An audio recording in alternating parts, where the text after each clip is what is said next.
Hello, everybody. My name is Dave Jackson, and you're listening to Tales from the Backlog. This is a video games deep dive review podcast where each week I'm joined by a guest to bring a game out of the backlog, play it, and discuss. My guest today is a friend of the show, one of my co-hosts on a Top 3 podcast, a very frequent guest on this podcast, and picnic enthusiast. Welcome back, Aaron Engel. Sorry for the pause. I was finishing up a picnic lunch. What's up, everybody? Good to have you back, man. Most frequent guest on this podcast. Most recently, people will have heard you. What was the most recent thing that we did? Final Fantasy VII Rebirth is coming out soon. But before that, we did some other stuff. Yeah, we did Rocket League and Persona 5 and Ghost of Tsushima. Yeah, Chained Echoes, Final Fantasy VI. Mm-hmm. I missed the Dave the Diver episode, but I'm very excited to listen to it so I could fall asleep to you just getting unnecessarily angry. Yeah, that's about how that went. Yeah, for sure. Well, good to have you back today. We have a different kind of game today than some of the stuff we've talked about before. Today, we're talking about Omori, which is a psychological horror RPG developed and published by Omocat for PC and Switch in 2020, with console ports in 2022. And if this is your first time listening to the show, first of all, thanks for stopping by. Here is how spoilers work on the podcast. We're not going to spoil the story of Omori during this first portion of the episode, and it's definitely a game where you want to not be spoiled on the story. So you can check down in the show notes. There's a timestamp for when that spoiler wall is, so you can jump out then and make sure you don't get spoiled on what's actually going on in this game. So, with that being said, what is Omori? We have some quick elevator pitches at the top of the show to give people an idea of what this is. I say Omori is kind of like Earthbound, but with a very brutal darkness lurking under the surface. Aaron, what would you say? I think that pretty much sums it up. I think it's one of those games to where, if you like a good JRPG, if you like a good indie RPG specifically, but you're getting a little bored with how saturated, indie games can seem sometimes, and how similar a lot of indie games can seem a lot of the time. This is definitely like one of those RPGs that has so much depth to it that it feels like you're playing a different kind of game. So that would kind of be my little pitch. Yeah, that's a good pitch for sure. I played this on PC. I played it almost the entire way on Steam Deck. It ran just fine on Steam Deck. It took 22 hours to beat. Aaron, where did you play this, and about how long did the playthrough take you? I definitely played it on Steam Deck. One of the first Steam Deck games that I played. I played it on my TV, not as like a little, by itself on the Steam Deck screen. I definitely put like 60 hours into this game, easy. I wanted to do everything. I mean, it wasn't 60, but it was probably like low to mid 50s. I did some grind sicko stuff, and I literally tried to experience everything in the game. And I still missed a lot. When I go back and I look at some of the stuff, I'm like, fuck, even the path I took, I missed a lot of stuff. But yeah, I would say, hey, about 50 hours with some grinding. If you're into it, you can do it. Yeah, you definitely can grind. Again, not sure if you need to in this game, but you can if you want to. So big range here, but I think if people are going to just kind of mainline the story, I think it's about a 20-hour game. And then obviously RPG got side quests and places to explore and stuff you can definitely spend more time in. So let's start the episode, as always, by talking about our personal histories with Omori. And the main reason that I played this is because you pestered me to play it. So let's start with you, as if that's not the way every episode goes anyway. But Aaron, where did you first hear about this? So I got the Steam Deck, and I probably had like 10 or 15 games that I bought right away that I was really excited to play. And I tried all of them. I beat probably like 6 or 7 of them. And the rest I was just like, well, this is fucking awful. I need something else. So I looking at like highest rated Steam games, like Steam games with the most players. I kind of got it down to RPGs in that realm. And all I kept seeing online, anywhere I looked, like, dude, if you have not played Omori, you have to play it. So I looked at a YouTube video, watched a little trailer on it, and I was like, oh, fuck, this kind of looks like something I could get into, and it kind of went from there. But yeah, it was because I ran out of stuff to play, and I was like, what can't I play on PlayStation? And this was the game that kept popping up on list after list after list, so I decided to pull the trigger. Cheap game, not expensive game. Yeah, I definitely picked it up pretty cheap on sale. It's been out long enough that it's fairly cheap if you wait for those sales. For me personally, it was definitely like I had heard of this and I had seen a couple of screenshots here and there, like the black and white with the black light bulb and stuff like that. Like I had seen that before, but I hadn't really looked into it. And there's like 100 fucking million YouTube essays about this game, and I had just not had any of them pop up for me. And it was really when you played it and you were talking about how much you loved it and that I should play it. And then like, I do what I always do where I'm like, oh yeah, that sounds cool. And then like in my head, I'm like, I'm probably not going to play that. But you, you were like extra persistent with this one that made me actually be like, okay, like, Aaron actually cares. Like he actually really does want me to play this, not like him, asking me every 3 months if I'll play Fortnite or something like Yeah, that. right.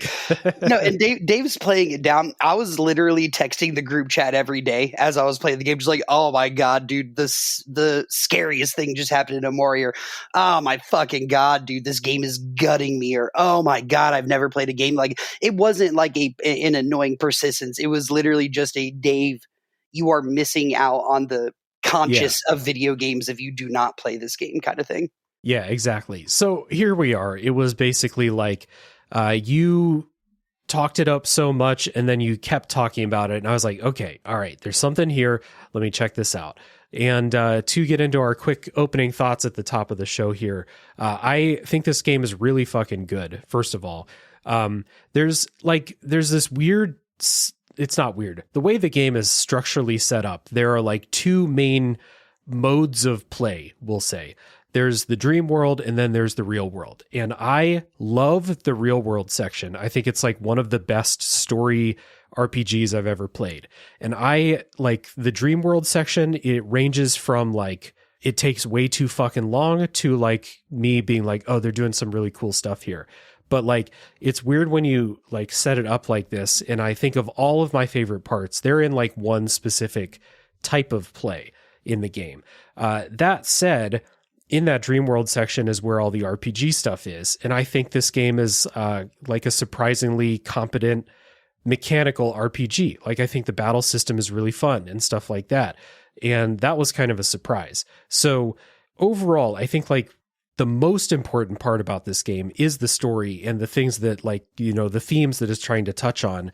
And I think it's really, really good at that stuff. And that's the most important part. And we'll talk about it later. But like, if we, make a pie chart of all the time that I spent playing Omori, about like half of that at least is stuff that I can kind of take or leave, but it's not the most important thing. So that's not what really sticks with me here.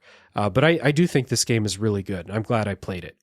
Yeah, I mean, I've said it many times, and in retrospect, like 7-8 months after I've played this game, like I still feel the same way that I do about it. It's just it is wholly unique amongst video games. It is wholly unique amongst RPGs, and if you even gut it down to JRPGs or RPG Maker RPGs or whatever, like you're still getting something that I've never seen in video games before, or at least I've never seen topics and themes like, hit the way they do through this story for me. So I kind of think that's like I do not think I'm qualified to talk about this video game, especially after that video you sent me talking about dissociative amnesia and things like that. Like I am not qualified to talk about this game, and I really wanted to do this episode. So it's like a game that touches me outside of I'm playing a video game that I love. It's a game that makes you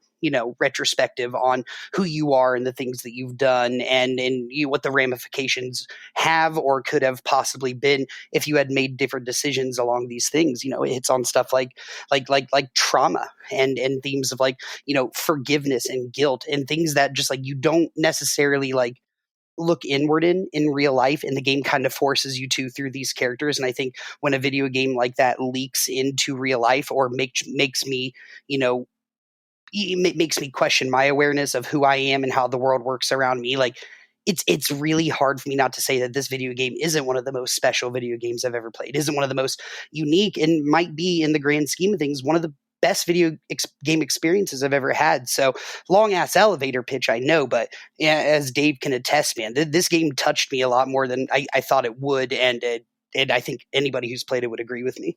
Yeah, I think that all of that stuff is absolutely true. Like it is a game that if it works for you, it is going to touch you in that way, and it's definitely going to make you think about what people are going through and stuff like that. So it is, one of those when we start talking about, like, especially in the spoiler section, when we start talking about like what's actually happening here, there will be a lot of talk about the way we feel about themes and how they're explored and stuff like that, with like the caveat of like, I am not a therapist. So like, I'm not, I'm not diagnosing anybody or anything like that. It is one of those games where there's a fucking lot happening.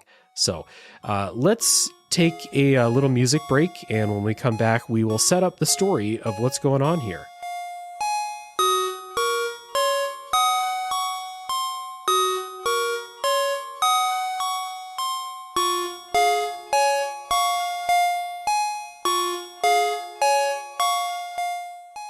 The game begins with your titular character named Omori, who is a teenage boy wearing a black tank top, some pajama bottoms, long black socks, laying down in a white void called white space. And there's a message that goes up on the screen that says, "Welcome to white space. You've lived here for as long as you can remember." And in white space, there's a little laptop. There's a journal full of very fucked up drawings. There is a cat, and there's a big white door. And after some stuff in white space, you go through the door and you enter this game's dream world portion called Headspace, which is a very, very vibrant and colorful kind of fantasy RPG world, we'll say. Omori steps outside, where he's greeted by his friends Kel, Hiro, and Aubrey, and later friends that they meet, Mari and Basil. And they go to Basil's house to hang out in this world here, but there's a little scuffle between some of the friends. Aubrey and Kel are kind of like a dog and a cat, just like a cartoon dog and a cat, like Tom and Jerry, basically. They I know that's not a dog and a cat, but they're always like fighting and stuff like that. And in their little scuffle, some photos get knocked out of Basil's album. One of the photos they don't remember taking, and when Omori looks at it, Basil yells something, a scary image flashes up on the screen, and Omori is transported back to white space. So it's kind of an abrupt end to this little adventure with the friends. And one thing that happens here that I'll say, this is, 15 minutes, 30 minutes into the game. Omori has a knife as his, fantasy weapon for the combat. You do your combat tutorial in that headspace section, and you're kind of wandering around white space until you realize the only thing that you can do is to go in the menu. There's a menu option that says stab, and it asks you who you want to stab. And you stab yourself. Omori stabs himself in the stomach, and you have to do this. It's pretty fucked up, and it's a really, really interesting and shocking way that this game starts. And it kind of like lets you in on how violent this game can be sometimes. I remember I had to look up that stabbing. I had no idea what the fuck to do. I walked around white space forever until it was eventually like stab, and I'm like, ooh, what am I stabbing? And it only gave me the option to stab myself, and I realized, oh, this game has a child stabbing themselves to death. I am in for something different here. Yeah, and we'll mention right here, I was going to mention this at the top of the story setup here, but Omori does have a pretty hefty content warning when you start the game up. Content warning for suicide, anxiety, depression, panic attacks, and of course, other self-harm. So something to keep in mind if you are sensitive to those things, definitely check doesthedogdie.com, which is a website that I recently learned is not just a place for finding out if the dog dies. It's full of all kinds of warnings for content in media. So definitely one to check out if you're interested to see like how exactly those articulate in the game before you play it yourself. So that opening is super fucked up. And I was streaming this and I was like shocked when this happened. I was like, what is this game? What is happening here? What happens is after you do this, it turns out, like I've kind of mentioned before, this was a dream of a kid in the real world whose canon name is Sunny, although you can enter a name. And Sunny is what the Japanese term is hikikomori, which loosely translates to like a recluse or someone with severe social withdrawal. So Sunny has not left his house in years. And following a tragic event, he's just kind of been like living in the house. But Sunny's going to move soon. There's a message from Sunny's mom talking about the upcoming move date in 3 days, but he's home alone right now. There's another message from Sunny's mom saying that his friend Kel has been calling, which Kel was in the dream world, so there's a link between those two. And Kel wants to hang out before Sunny leaves. So the next day, Kel comes over, knocks on the door, and you have a choice whether you want to hang out with Kel or not. And that's where I'm going to stop with actual plot details. And so, this story really goes a lot of places. The one I guess I'll mention right now, I mentioned there are two kind of modes of play. There's Headspace, which is the dream world, and there is the real world sections.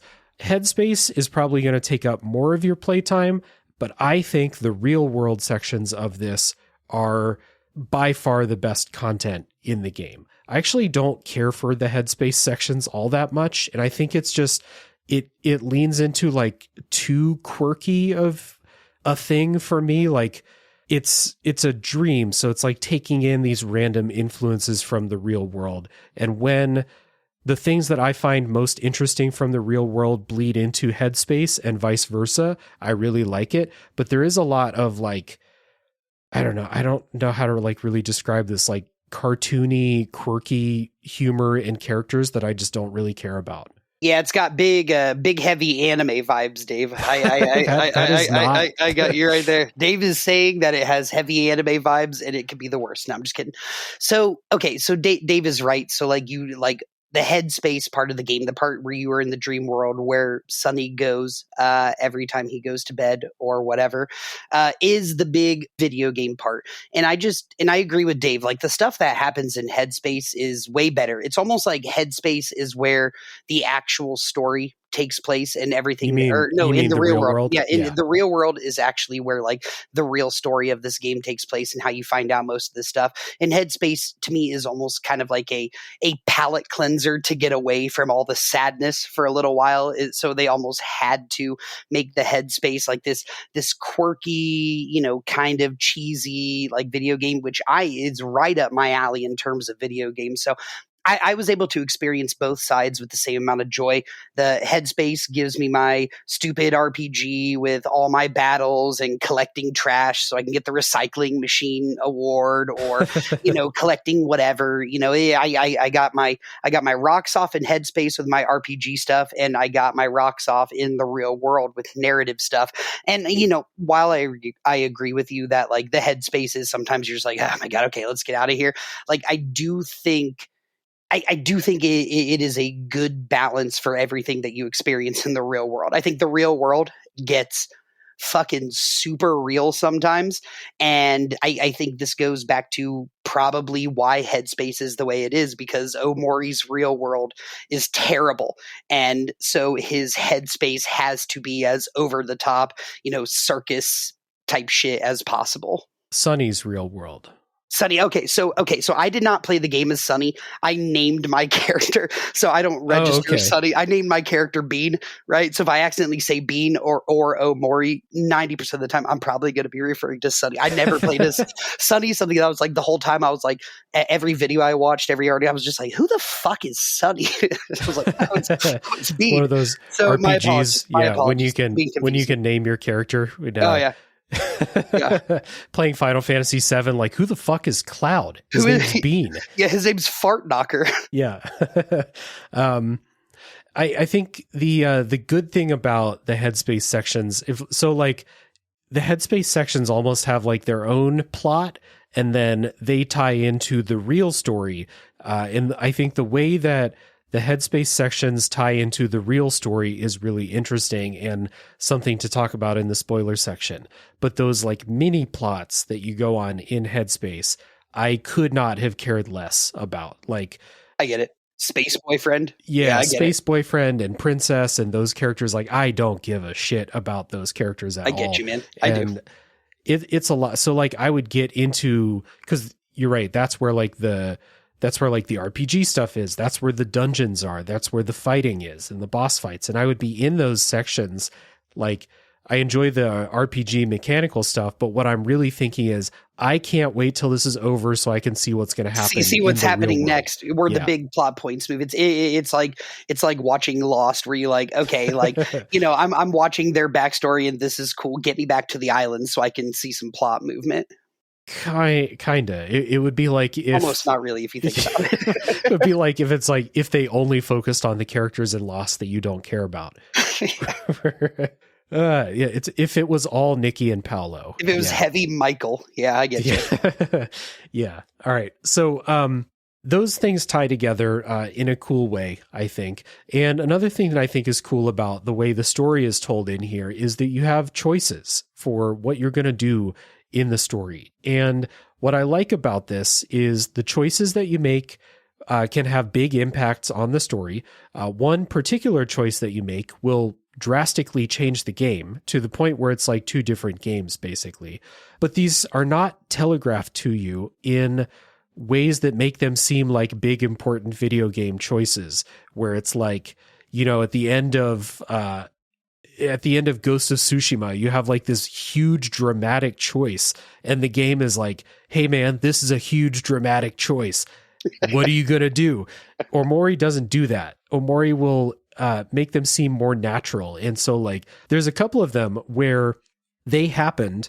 I learned about what would have happened if I picked a different thing, but I didn't know I was making a huge important choice at the time, which I think is really, really cool. It affects the endings that you can get. There are multiple endings, and some of the endings reach back pretty far back into the game based on seemingly small choices that you made.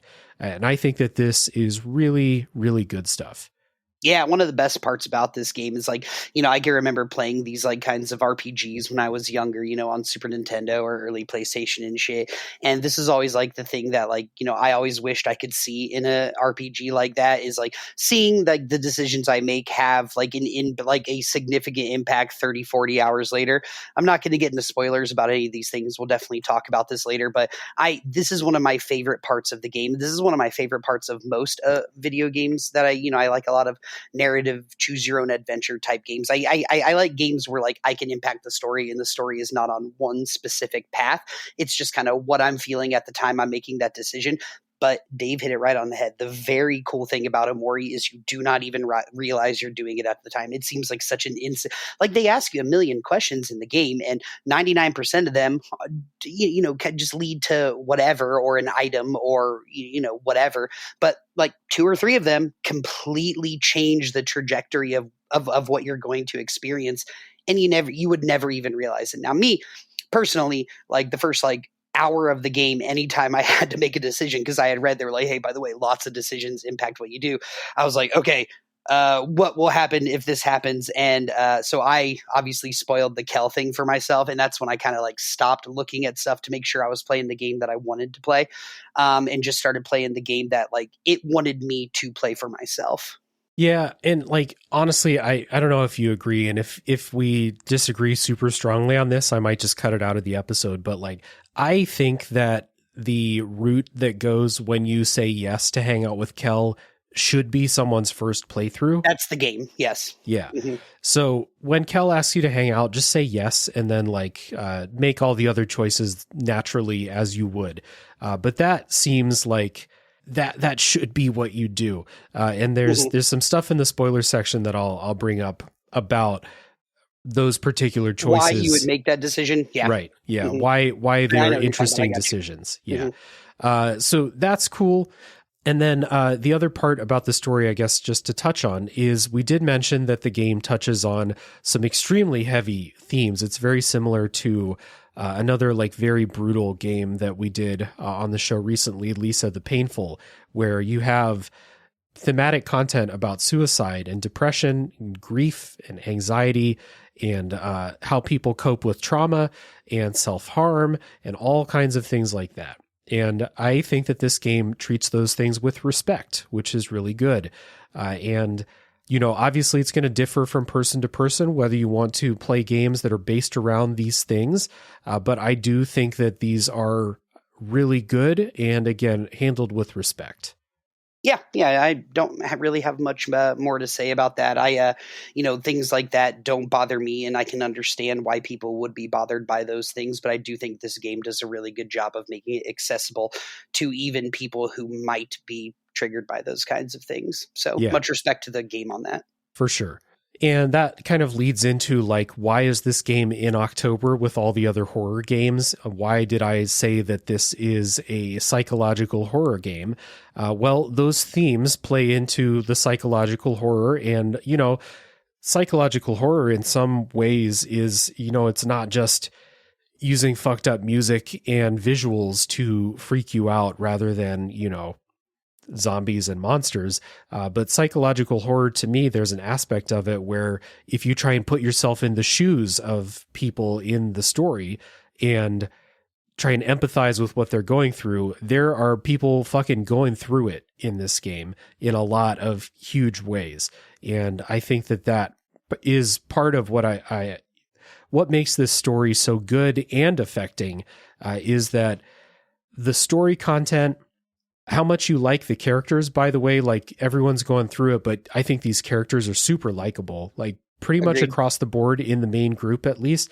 Again, I don't give a fuck about Princess or Space Boyfriend, but Kel and Mari and Aubrey and Basil and Hero and the main group, they are awesome characters, and the way that they develop through the story is really great. So to see them go through these situations adds to the horror of it too, because it's not really a game with like, I don't know how, like monsters, really. Like, it's not a horror game where there's zombies or, you know, evil dog creatures or some shit like that. It's all kind of in the head. Yeah, it's like you're experiencing another person's fear, and that's what makes it kind of scary. Is it might not be something that you specifically are scared of, but the characters you are playing as are, you know, affected by that. What I will say is you are kind of wrong. Like let's be completely frank here. There are a lot of jump scares in this game. There are jump scares. There are a lot of, and there are some monster scenes and some chase scenes and some really, you know, it's not just like a psychological thing. Like, you know, I agree with you where, like, for me, like a horror game has to do more than throw some zombies and some jump scares at me. But like, let's even talk about like, you know, when the game gets like really you see the dialogue on the screen, it's just like regular font or whatever.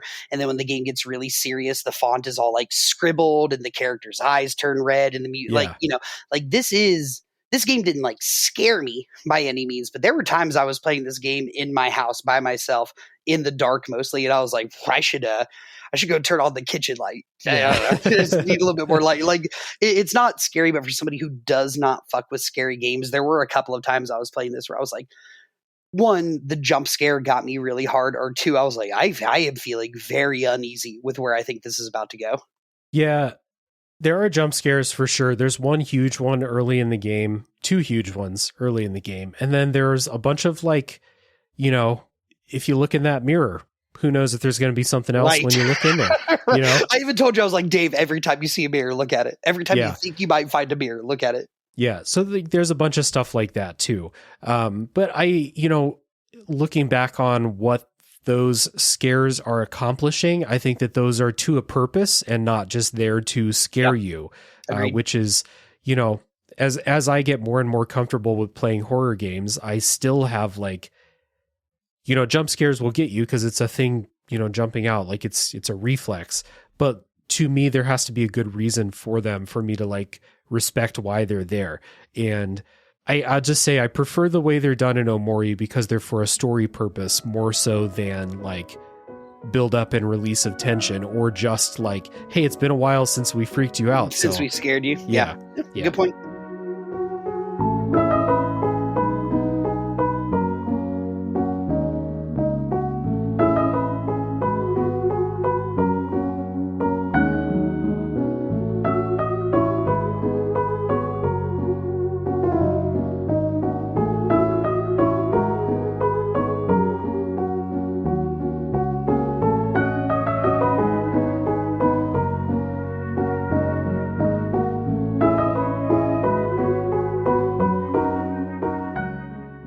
Kind of continuing along those lines with talking about how this game does horror, let's talk about the way the game looks and the way they do sound and music. So you mentioned the fonts earlier, which changed depending on situation, and the scary font is pretty creepy. And this game does a lot with art, so we'll start there. With horror stuff, the RPG Maker parts of the game are simple, we'll say, but they do so much with like changing the backgrounds out to emphasize how creepy this situation or this character is in a really dark place. So the background is going to be freaky as hell during this part, but it's not using like the pixel art, RPG Maker, or like, this game kind of has like an NES type of look to it. It's more colorful than an NES game, but those sections kind of look like that. But when they decide to switch these out, they will like lean on the fact that the director of this game, they were a professional artist before they made this game. So like the fact that this is a professional artist who was not involved in any way with video games until this comes through when they decide like, we're switching out that pixel art for whatever fucked up idea they want to put on the screen here. Yeah, and without going into, too many spoilers, there are a lot of hands in this video game, a lot of hands and fingers that make their way around the scariness of this game. And it looks like they're using real hands and real fingers. It doesn't even look like art. It looks like a transposed photograph. The important thing that you said is like that the creator of this game was an artist before they did this shit. And it's very, very prevalent throughout the entire game that they tried to fit in as much of what they do into it. Like, right. With whatever, whether it's the little, animated cutscenes or the photos that you see in this photo book throughout the game. One thing I did want to talk about, because go look at the game. It looks like Earthbound with some animated cutscenes and some cool drawings throughout. So did you ever read The Little Prince? Do you know what I'm talking about, the book? Yeah, I read it. Yeah. So to me, it kind of has like the same aesthetic that like the illustrated version of The Little Prince has, or like old rolled doll books like James and the Giant Peach or The Big Friendly Giant, where it's like what you're seeing on screen very, very clearly looks like it was hand drawn by a child, a child who is like very good at drawing, but hand drawn. There's this scene in the game where you sit with all your friends on this couch and you look up at the night sky and you see Saturn, and it looks like a fucking 10-year-old kid had drawn it and colored it. And you see a spaceship and the moon and some stars, and it looks, better than what I can draw, but like a little kid drew it. And I do think this is, and it's always going to be that way with video games that I love, that like the art is going to go in hand with the story and it's going to go in hand with the music and blah, blah, blah, blah. But it really reminded me of like those old rolled doll books or like The Little Prince, where it almost looked like a lot of it was drawn by a child. And I think that kind of enhanced the horror part of the game for me, because when you're in this headspace area, you are in an area that has been entirely created by the mind of a child. So it makes sense to see things like the way a child may see them, like hand scribbled or watercolored or draw by numbers or whatever the fuck. And I really, really enjoyed that about the game. Yeah, 100%. Those sketchbook, or that sketchbook style. Oh, dude, we haven't even talked the sketchbook yet, dude. Well, not like Omori's sketchbook. I mean, like right. The art style. It's like the drawings inside the sketchbook are sure. Really fucked up. They're cool, but the sketchbook style that's kind of used throughout. This is what things look like in the combat screen. So, like your character portraits and enemy designs are all done in this, rough sketchbook style. Like you can see the pencil lines and stuff like that. It's really good. Super colorful, super expressive. Especially shout out to when you're on that combat screen and it shows your character portraits.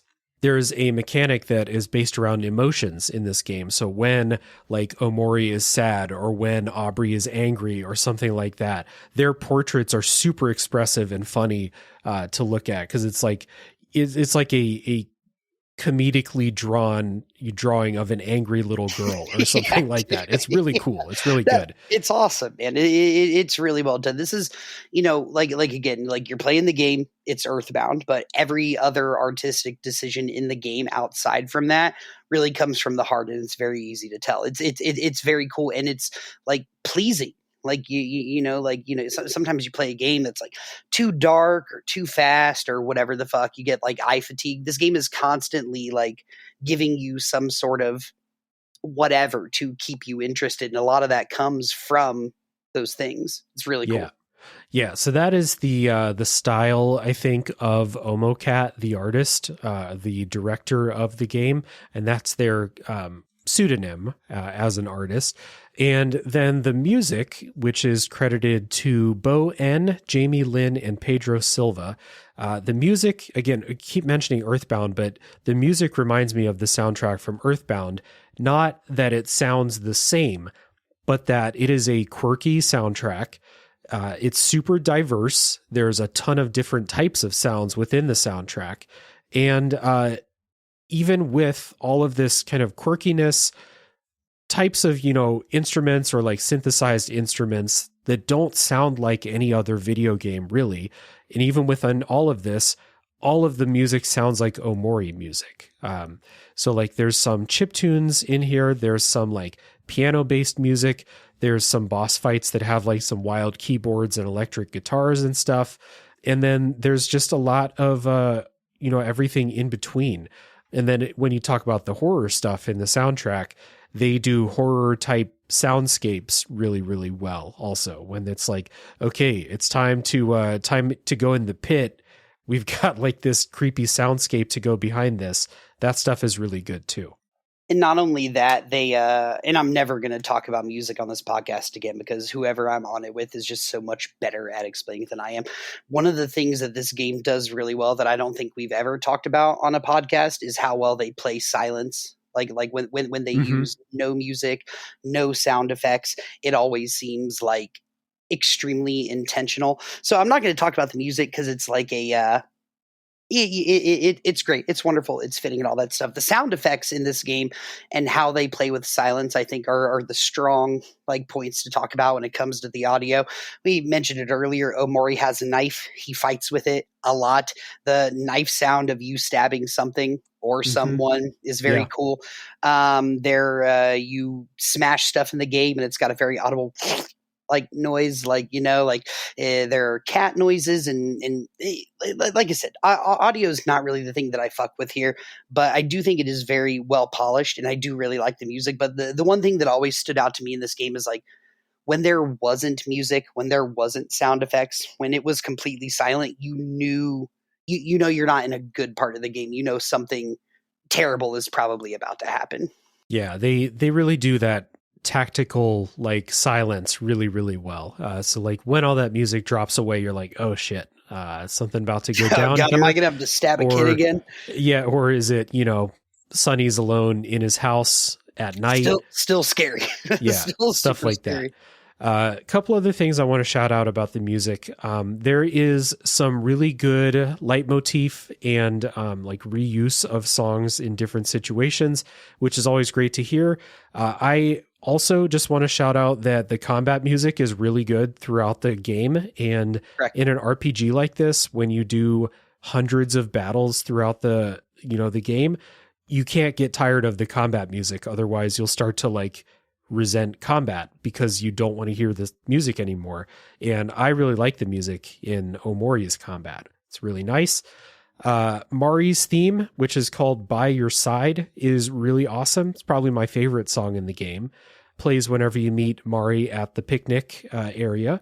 And one other thing that I think is really effective is there's one song in here called, I think it's called The Trees. And it is maybe the slowest paced video game song I've heard in a long time. It's like uncomfortably slow. You're playing an RPG and RPGs are always filled with like this upbeat, catchy music. Or even if it's a sad song, they're not this slow. And I wanted to shout that out because whenever that thing comes on, like it really slows you down into like the moment and the conversations or whatever that are happening. And just wanted to shout those out. Good stuff. Yeah, totally agree with you. Like I said, I was, I think one of the only things about this game and the lore and everything that went into it that I have not explored has been the soundtrack. But when you said that, like, hey, there's this really slow paced song called "In the Trees," what my first thought is like, oh, I know why it's called that. Yeah.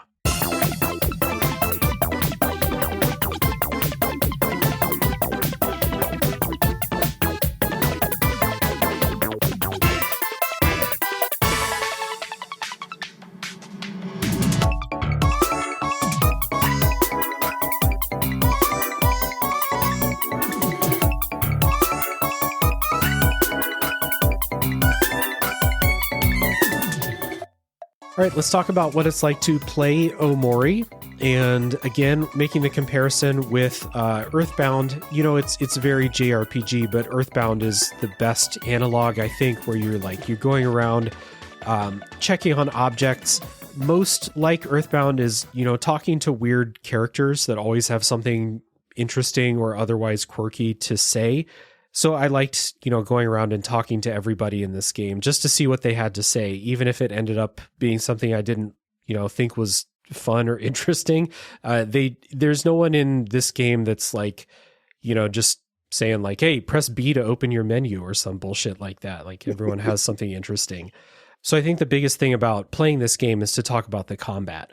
So when you're in dream space and there are enemies to fight, there are enemies out on the field. They're visible. You can see them, kind of like Earthbound. Again, they will run over to you. If you're able to dodge past them, you don't have to fight them. But they're faster than you, so most of the time you'll end up fighting them if you're not super careful. It is turn-based combat, and it's in the type of turn-based combat where you queue up everybody's actions at the beginning of the turn, and then it all plays out in a row, including the opponent's, depending on the speed stat or depending on special skills that you use. Each character in the game learns new skills when they level up, kind of like Pokemon. And like Pokemon, you can only equip 4 skills at a time. So you are kind of like building out characters with what you want them to focus on in combat. It's not really one, aside from like maybe a few skills per character, where it's like, you learn a bunch of high damage dealing things. Like status effects and emotions are super key to this combat system. So you do want to kind of build around that. Yeah, you know, and we should talk a little bit about the emotion system and how it works. Do you have that up? Because I don't remember exactly how it works. Yeah, so emotions are status effects. They kind of replace traditional status effects, but emotions are...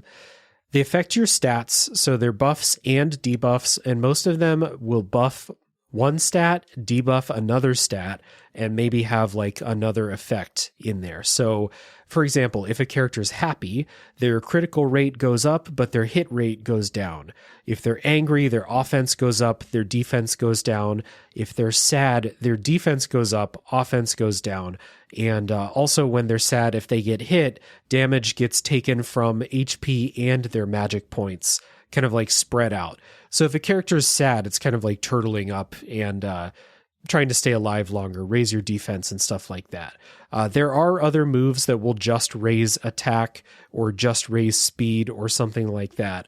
But this, you know, just introducing what these emotions do, because you can do them to your characters and enemies, just introducing what they do kind of like unlocks everything that you do in combat. Like everything you do is based around these emotions if there's any strategy involved at all in the battle that you're fighting. You know me, when I play RPGs, what I do, I grind and I grind and I grind until basically the battle mechanics don't work anymore. But I was reading about... So I tried to put a role to everybody, like, right, like Hero's my healer, Omori's my rogue, Kel's like my support, and Aubrey's like my heavy damage dealer. Like she's basically my fighter. But there was a strategy that I figured out, or that I read about along the way, and I don't remember exactly what the specific... Like, I never fucked with emotions. Just FYI, I don't care if you're sad. I don't care if you're happy. I don't care if you're angry. I'm killing you. But the OP, like, strategy of the game is that you have to make Kel happy and boost him with an attack up, and then he does like one move. I can't remember what it was, and it's just like a 1-hit boss killer, a 2-hit boss killer, something like that. So my strategy became Omori backstab, Aubrey pumping up Kel, Hero pumping up Kel, and then Kel unleashing this just devastating attack. Another one of the parts of the battle system we don't talk about, they kind of like the characters can interact with each other outside of like using like a skill. Like I don't remember who it is. I think Kel uses like a sports ball, right? And so instead of like doing an attack with Kel, you can pass that ball to somebody.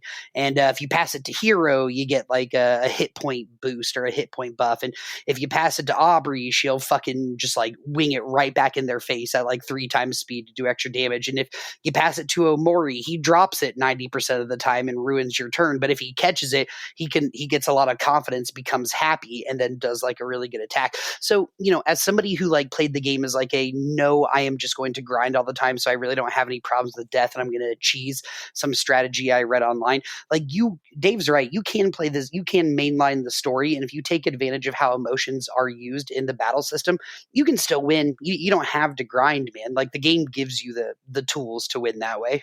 Yeah. So let me explain how it goes for people who are not going to grind until everything dies in one hit. So you do really have to utilize these emotions in combat, and there's a ton of ways to synergize what each character is doing with emotions. So, for example, Kel has a move that will make a teammate or an enemy angry.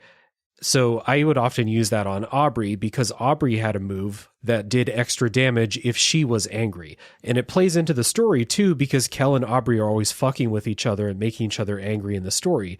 So it makes sense that they can do this in battle too, to your, to your benefit. Those tag moves are really interesting because when you do a regular attack, you build up these points. Every attack builds up one, and then when somebody gets hit in your party, it builds up another, I think. So you need maybe 3, I think, to do one of these tag moves. But when you do, that can put an emotion on somebody. Like you mentioned, when Kel passes Omori the ball and Omori drops it, Omori becomes sad if that happens. Mm-hmm. Omori has a move that does double damage if he's sad. So you can really like strategize around these, or if like someone needs a little bit of healing, you pass it to Hero for a little bit of healing.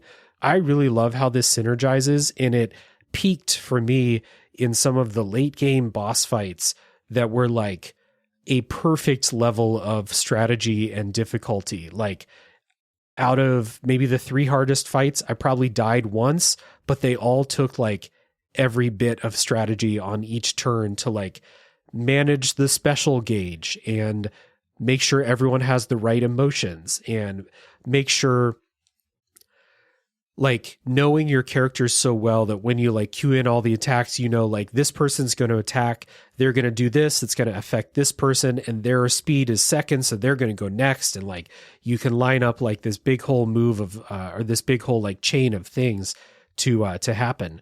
And I don't know, like I think that for a lot of the combat, like it's something that kind of plagues this genre, where like the regular combats, not the boss fights, are probably too easy to require this strategy. But when you get to a combat scenario that does require it, I think this system is really unique, first of all, but it works really, really well. And I haven't seen another game really have like party synergies in like the individual moves and decisions that you make, always thinking about like, okay, this character is going to do this. How could it also affect another character and boost what that character wants to do? I'm not really sure that I've thought about that as much as I have in Omori, outside of something like the greats in turn-based combat, like in my opinion, like Darkest Dungeon or Baldur's Gate 3 or something like that. I think this combat system is really good. It is. It's awesome, even for a grinding sicko like me, man. Like, so you're right. Like, even as a grinding, like the regular battles, obviously attack. I don't care. Get me out of here, whatever. But like, there is some like sequencing that is involved. That that thing I told you about earlier, that strategy that I used with Kel to get him to unleash this crazy attack with being angry and her being this and blah blah blah blah. That's like a 3-round like setup. Like things have to fall in order during those 3 rounds for it to work. And if it doesn't work, it could be 5 or 6 rounds before it works again. I also dig that a whole bunch. I think one of the things that like I really had to pay attention to, like statistically for my battles was speed, because I needed each character to go at a certain spot, and it's really hard because you're constantly finding like accessories that like raise speed, and you're constantly finding accessories and things that like make a lot of stats better. And like, so you'll equip your people with like what you think are the best things. You get into battle, and all of a sudden, like these strategies that you're using don't work anymore because the speeds are different on each character, right? So that was one other thing that I you know, as somebody who just grinds and grinds and grinds and grinds till I can kill everything in one hit. You can win the game this way, but like it's definitely going to be easier for you to follow how the game wants you to do these battles. And yeah, I've never paid attention to turn order so much in my life to pull off some of the things that I had to pull off. Like whenever Omori got too fast, I was like, fuck, I need Omori to go second. If he's going first, everything is ruined. Yeah, there are also moves where it's like Kel is going to taunt the enemy, so they attack him, and he goes first in the turn when he might not normally go first. Characters have moves like that too. So yeah, the turn order and like recognizing how what you're doing is going to affect the turn order is super important. And it just ends up being like, again, unfortunately, it's something that happens with a lot of games like this. The regular battles don't require this strategy, and you can just kind of like mash attack to get through them in 1 round or maybe 2. But anything more than that really requires like your knowledge of the emotion system and how things synergize with other characters, or you have to be a grinding sicko like Aaron. You should put in like applause right there after you say that. I most certainly am not going to do that. Cool. No. So, yeah, I think that we're at like the end of this non-spoiler section, kind of itching to get into talk about what happens in the story here. So let's do our wrap up. Let's do our recommendations. So Aaron, what kind of person would you recommend play Omori? I don't care what kind of person you are, what kind of gamer you are. This to me is one of those games that if you like video games and you have not played and experienced Omori, you have not experienced enough. Like this is one of those games that I do not feel is replicated in any other kind of game. I do not feel like the way this reached me, and as I've talked to people in the Discord, affected them in a, you know, relatively similar way. Like if you like video games, and even if this one isn't in your genre, I think it is like, it's like you can't get out of high school without reading The Scarlet Letter. You know, you got to read The Great Gatsby. You know, you got to do like, but there's a reason to, like, you have to play Omori. Omori is something that is good for video games, and more games should be this. It's very impactful, even to somebody like me who doesn't have emotions and feelings and stuff like that. Like this game is impactful, and every single person that enjoys video games should play it, just so, even if they don't like it, just to experience what it's like to play a game that is so, to me, so vastly different than any other kind of game that I've played before. Yeah, it is really interesting. So it's not like the only RPG like this that I've played that goes into, you know, really heavy like adult themes, we'll say. But Omori takes it like a step further than those other RPGs. So like Omori's more fucked up than those other games are.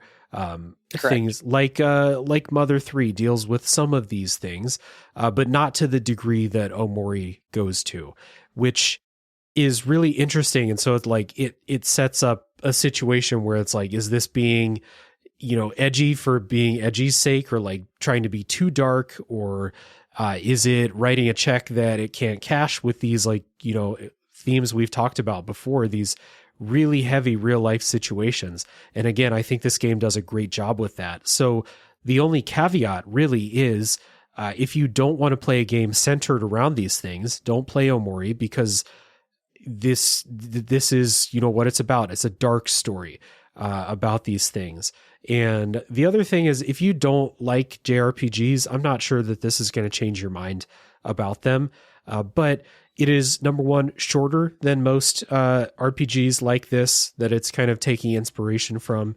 And number two, the story does go in different directions, we'll say, than a lot of those do. So it's a pretty easy recommendation from me, with those caveats that, like, if you don't want to play a game that's about what Omori is about, then don't play it. Other than that, I think this game is really great. And again, I don't love what I'm doing all the time. I don't love the story content in the RPG dungeons and stuff like that, but they're to a purpose. And once you get to like the quote, the real story, the more close to your character's stuff, and finding out like what's actually happening here and how are people handling what's happening, I think all of that is so good that it is definitely worth playing. If what we've talked about at all interests you or doesn't actively push you away, I think it's worth playing. So good game. I'm really glad that I played it. So before we get into spoilers, we always do a little bit of housekeeping here. Like I said at the beginning, Aaron's one of the co-hosts on my other podcast. I only have two right now. It's called A Top 3 Podcast, and I shout it out on every episode of Tales from the Backlog. But Aaron, since you're here, do you want to do the plug for me this time? What do we do over there? Freudian slip. Dave does have another podcast we don't know about called Dave's Dick Dictionary. It's all about porn star dicks, and it's not as good as Top 3, but it's fine. No, it's not. It's really bad. It's really bad. Don't listen to it. It's very amateurish. Link in the description. Not well researched. It's terrible. Yeah. See, so what Dave and I did right there is we got into a real top 3 mode. So started talking, or top 3 mood. But yeah, it's Dave, it's our friend Alan, it's God of the Universe and fan favorite Bloodbath.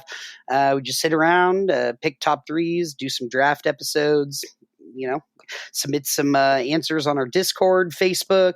Do you do Twitter anymore? Sorry, X. Do you throw the top 3 Twitter is it's dusty. It's a wasteland, dude. Don't go back there. But yeah, come on down, listen to us. We're just having a good time, nothing serious. So yeah.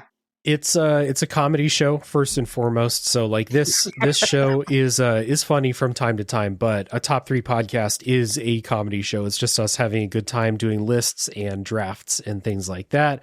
And if you listen to enough episodes, you might find out why Bloodbath's name is Bloodbath, but maybe not. Who knows? There might be guarded secrets. But anyway, that's A Top 3 Podcast. It's a good time. And you can go check out the other episodes of Tales from the Backlog that Aaron's been on. Too many to remember off the top of my head. Aaron's been on both the Final Fantasy VII Remake and Rebirth episodes. The Rebirth episode will be coming out next month. Remake was out in like May of this year.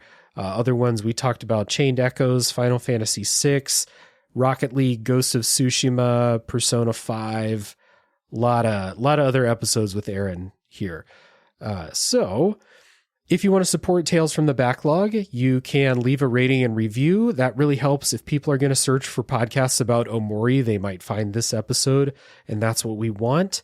You can also join the Discord server, join the conversation about Omori this week, as well as just join the community of people who are in there every day, hanging out, chatting, talking about the games they're playing, talking about, nice critical discussions about video games. I really enjoy when that's going on in the server. It's a great group of people, so there's an invite link down in the show notes, and we would love to have you there too. And last but not least, if you want to support the show monetarily, you can do that at patreon.com/realdavejackson.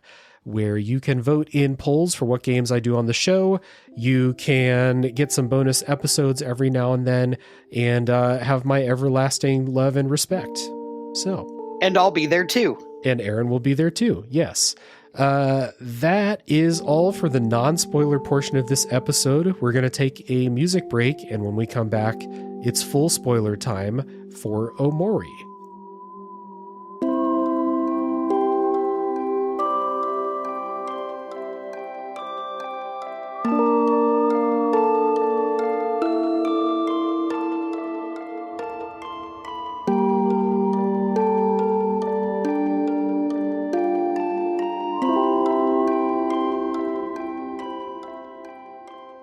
While we give people time to filter out before spoilers come, I have an announcement and the customary thank yous to do.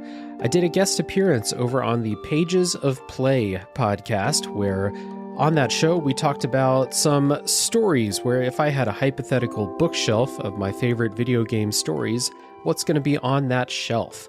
So I recommend going and checking that out. I'll put a link down in the show notes to Pages of Play podcast.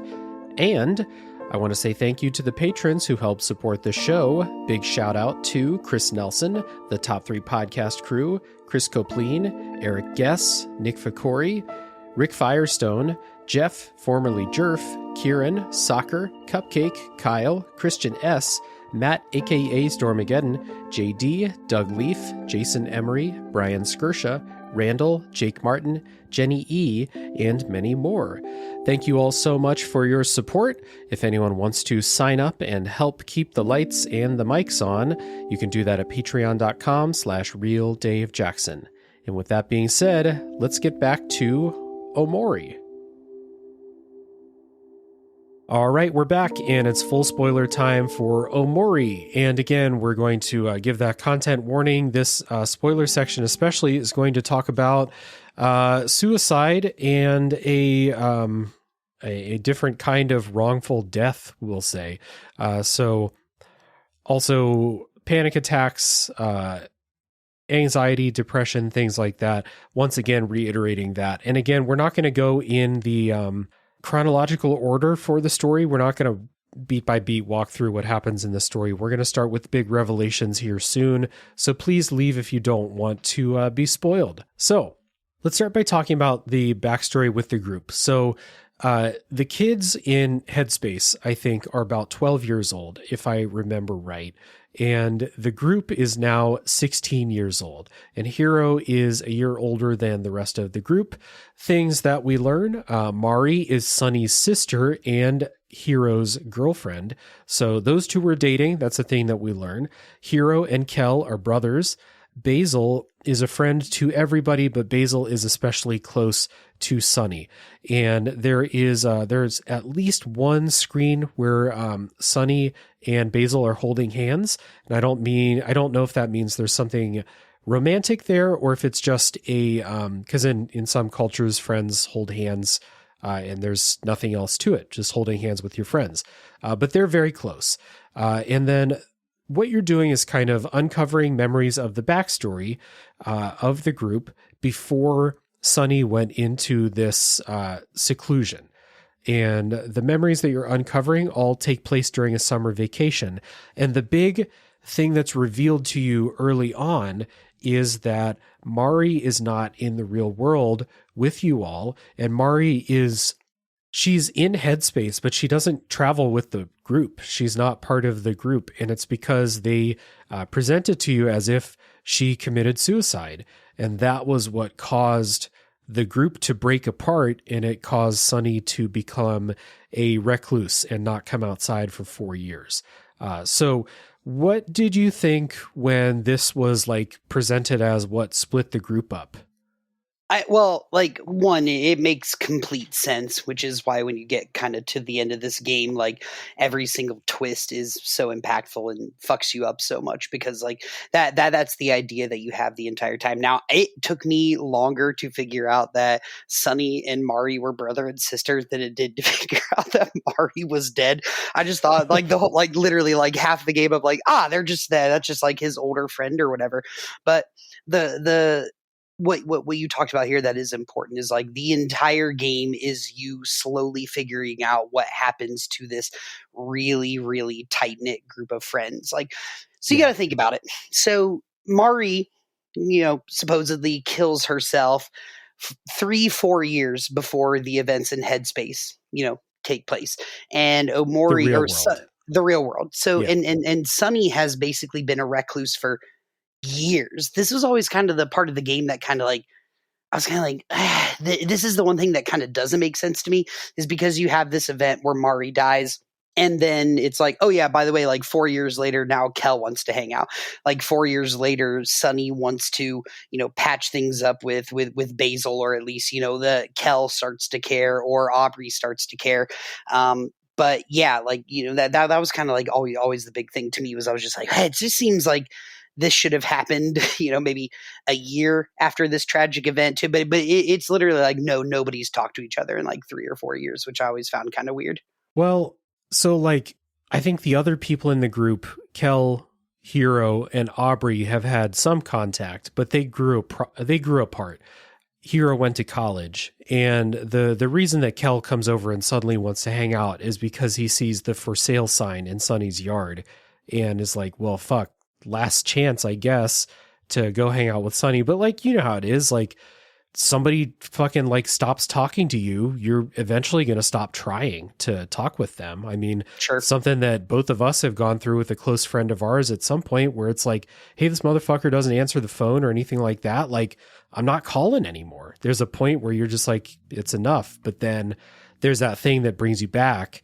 So with Kel, it was like, seeing that for sale sign and just like the decision for Sunny to like, you know what, if this is going to be the last time I see this old friend of mine, to either go outside or to not. I'll go outside. Mm-hmm.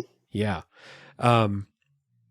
So talk about the decision a bit here in a bit, but what I think is really interesting is how Mari did not commit suicide. That's not what happened. But everything that like I think it's really interesting how they laid it out.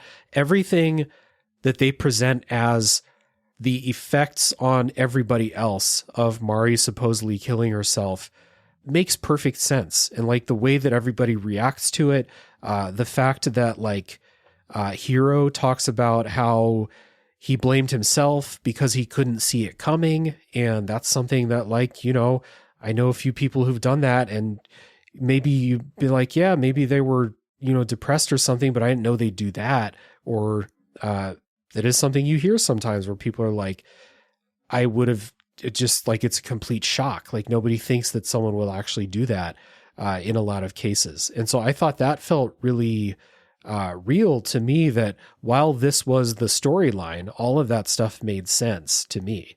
Yeah, and they really present Mari as like the character or like the person who like has everything together and has everything figured out, and she's a nurturer, she's a best friend, she's nice and she's beautiful, and like she takes care of the group and makes sure everybody's okay.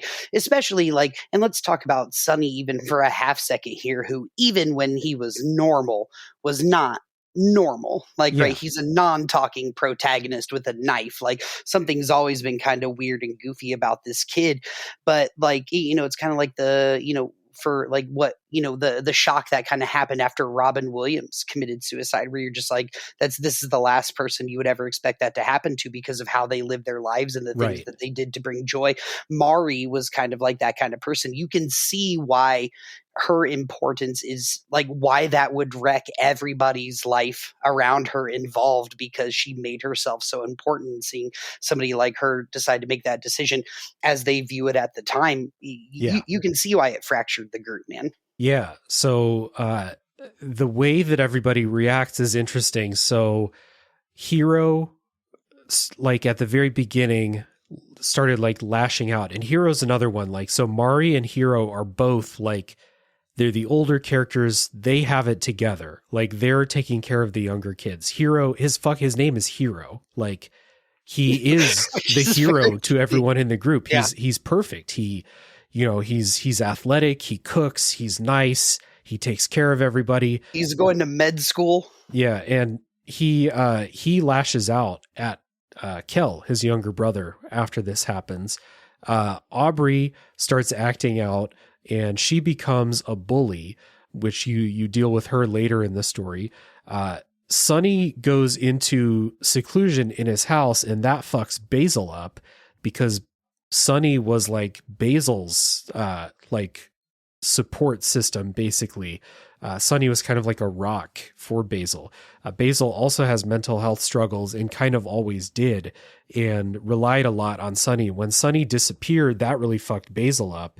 And Kel is just kind of like, he just stayed Kel, I guess. He's just kind of, I guess he dealt with it in his own way, but he seemed to be like on the surface the least affected by it. But while this was still the story, I thought this was like super good as far as like, this is the event that happened, and we're going to explore for a little while how this affected the people in the group, this group of teenagers. And I thought that was great. So in the real world, there are moments like Mari is buried behind the church, and different characters come into your party, Hero and Aubrey, while you're playing through the real world. And like Hero, when he first comes to your party, he's, you know, and you go to the church, he's, you try to go to the back door, and or it's either him or Aubrey, and they're just like, dude, I'm not Hero. comfortable with Yeah, this. Hero's like, I'm not ready. Like, yeah, I can't do this right now. So you're like, okay, maybe we'll come back the next day or something like that. And it's really cool how the spacing works and how they decide to present these things to you through Hero and through Aubrey and even through Kel, who, you know, Kel is kind of like just the, hey, whatever, he deals with it in his own way. But like Kel definitely, by the time you get to the end, is also like kind of emotionally devastated and more than willing to talk about it than he is like as he's presented in the real world at the beginning. Yeah, I think, you know, the whole storyline of getting the group back together and everybody, because it seems like a lot of them didn't really share with each other how they were feeling or how somebody else's actions were affecting them.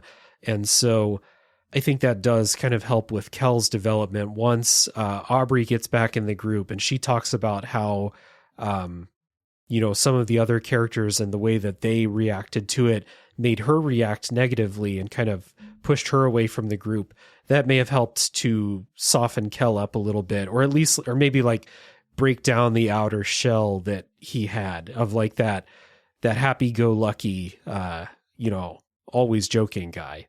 And I think that's kind of, I think that's kind of like the biggest thing about this game is just like, or at least when it comes to that like group of friends, is like, if y'all just would have taken some time to process and grieve properly and to talk to each other and be honest with each other properly, things might not be the way they are. But then you look at it that like they're a bunch of preteens. Yeah, they're like, you know, 12 like and 13 years old. Yeah, they're kids and things like that happens. But I do think one of the big, you know, themes about this game is like forgiveness and guilt and the inability to experience either of those two things. And that's why things, you know, kind of went to chaos within them or within their group, is because, and again, they're kids, but like it seems like a lot of stuff that could have been hashed out earlier on, but now that they're emotionally equipped enough to do so, they've got years of feelings backed up to put into it. So it kind of becomes a little bit of chaos. Yeah, and they also have like this deadline to it because Sunny's moving in 3 days.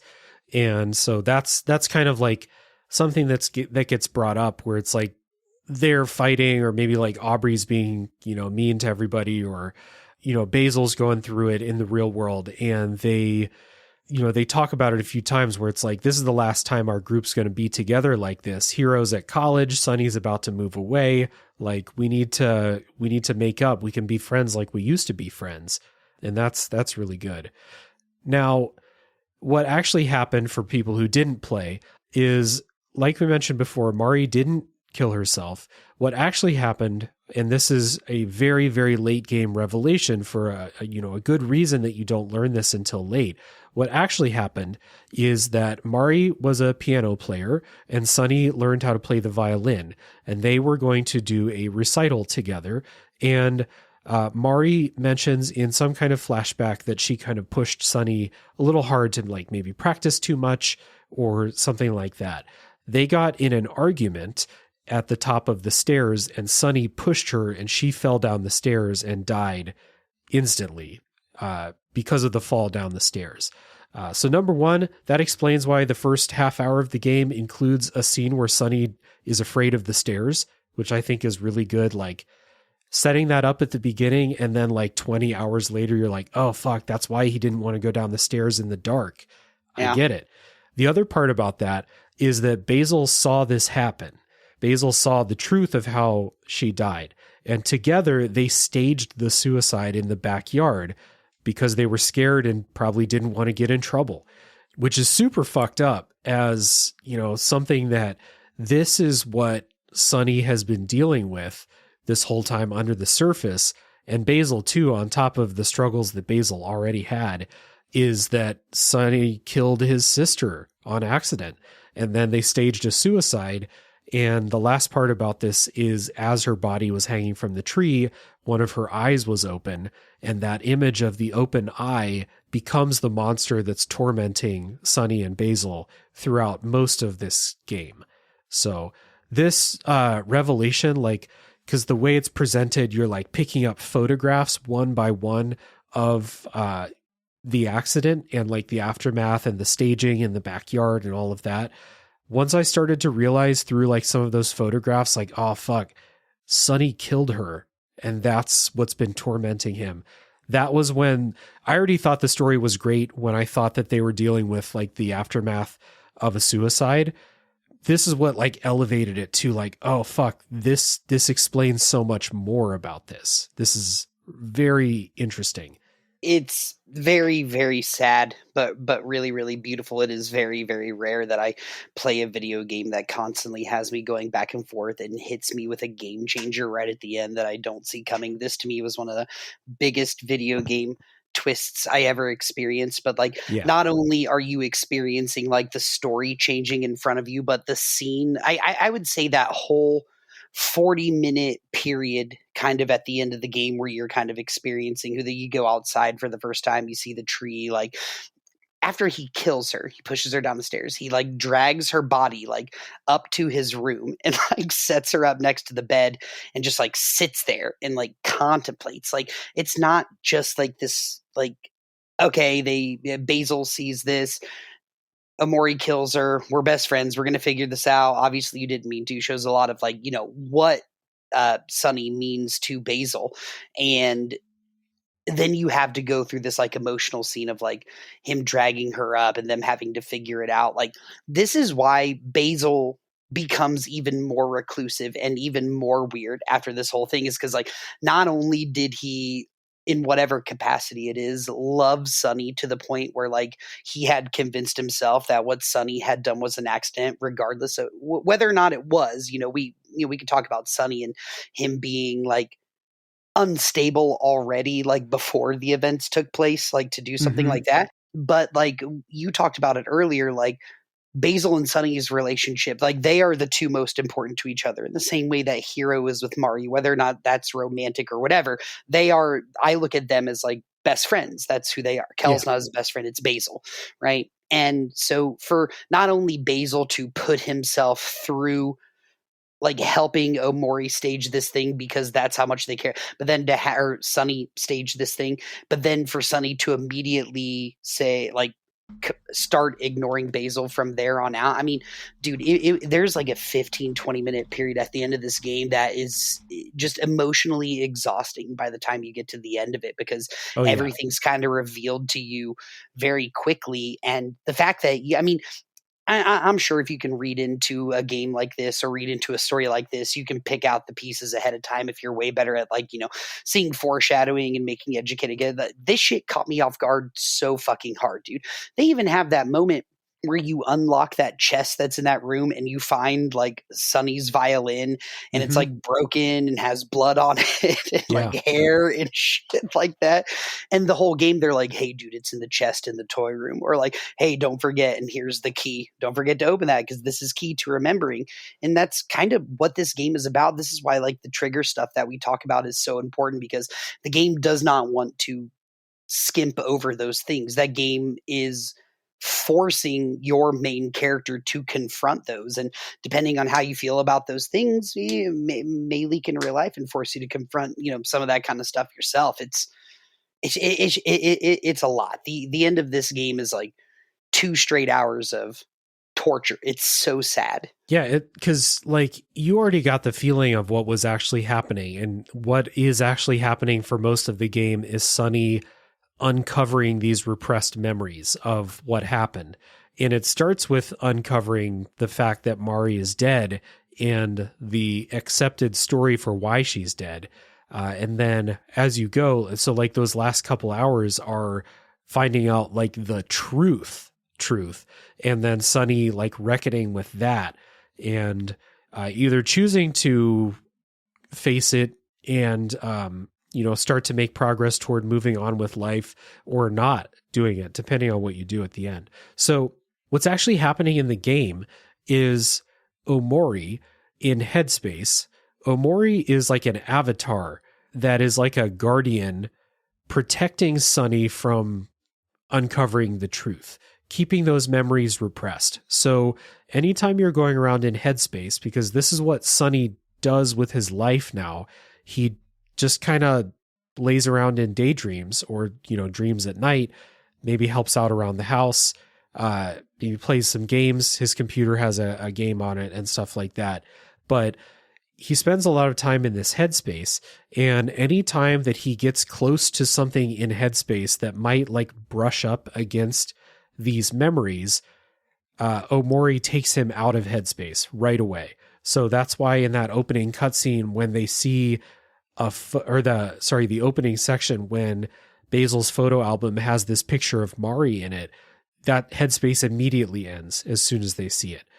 There's other parts where, you might get close to Basil wants to tell you something in Headspace, and then Headspace will end.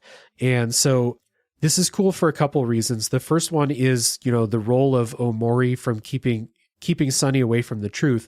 But also, I don't think that Basil has a buffer like this. So while Sunny's been living in this dreamland, protecting himself from these memories, Basil, I think, has just been going through it for the last 4 years without this kind of buffer. Because Basil is like fucked up when you go see him for the first time in the real world. Yeah, dude. He's like, when he sees you, it's like he almost has like a panic attack. Yeah, like he's constantly excusing himself, like, like whenever you guys are even hanging out. And like, Basil's very important to this story. And he's very important to who Sunny is as a character and all of those things. Like, yeah. So I think it's fair to like talk, and even like Aubrey to some degree is to like talk about these kids' like home lives and how like, like their home life affects the way they react to the situation in general. Like, so the thing with Basil is he doesn't have parents. His parents are traveling. Like yes. They travel for work and they're gone for long periods of time. So he has a caretaker at his house.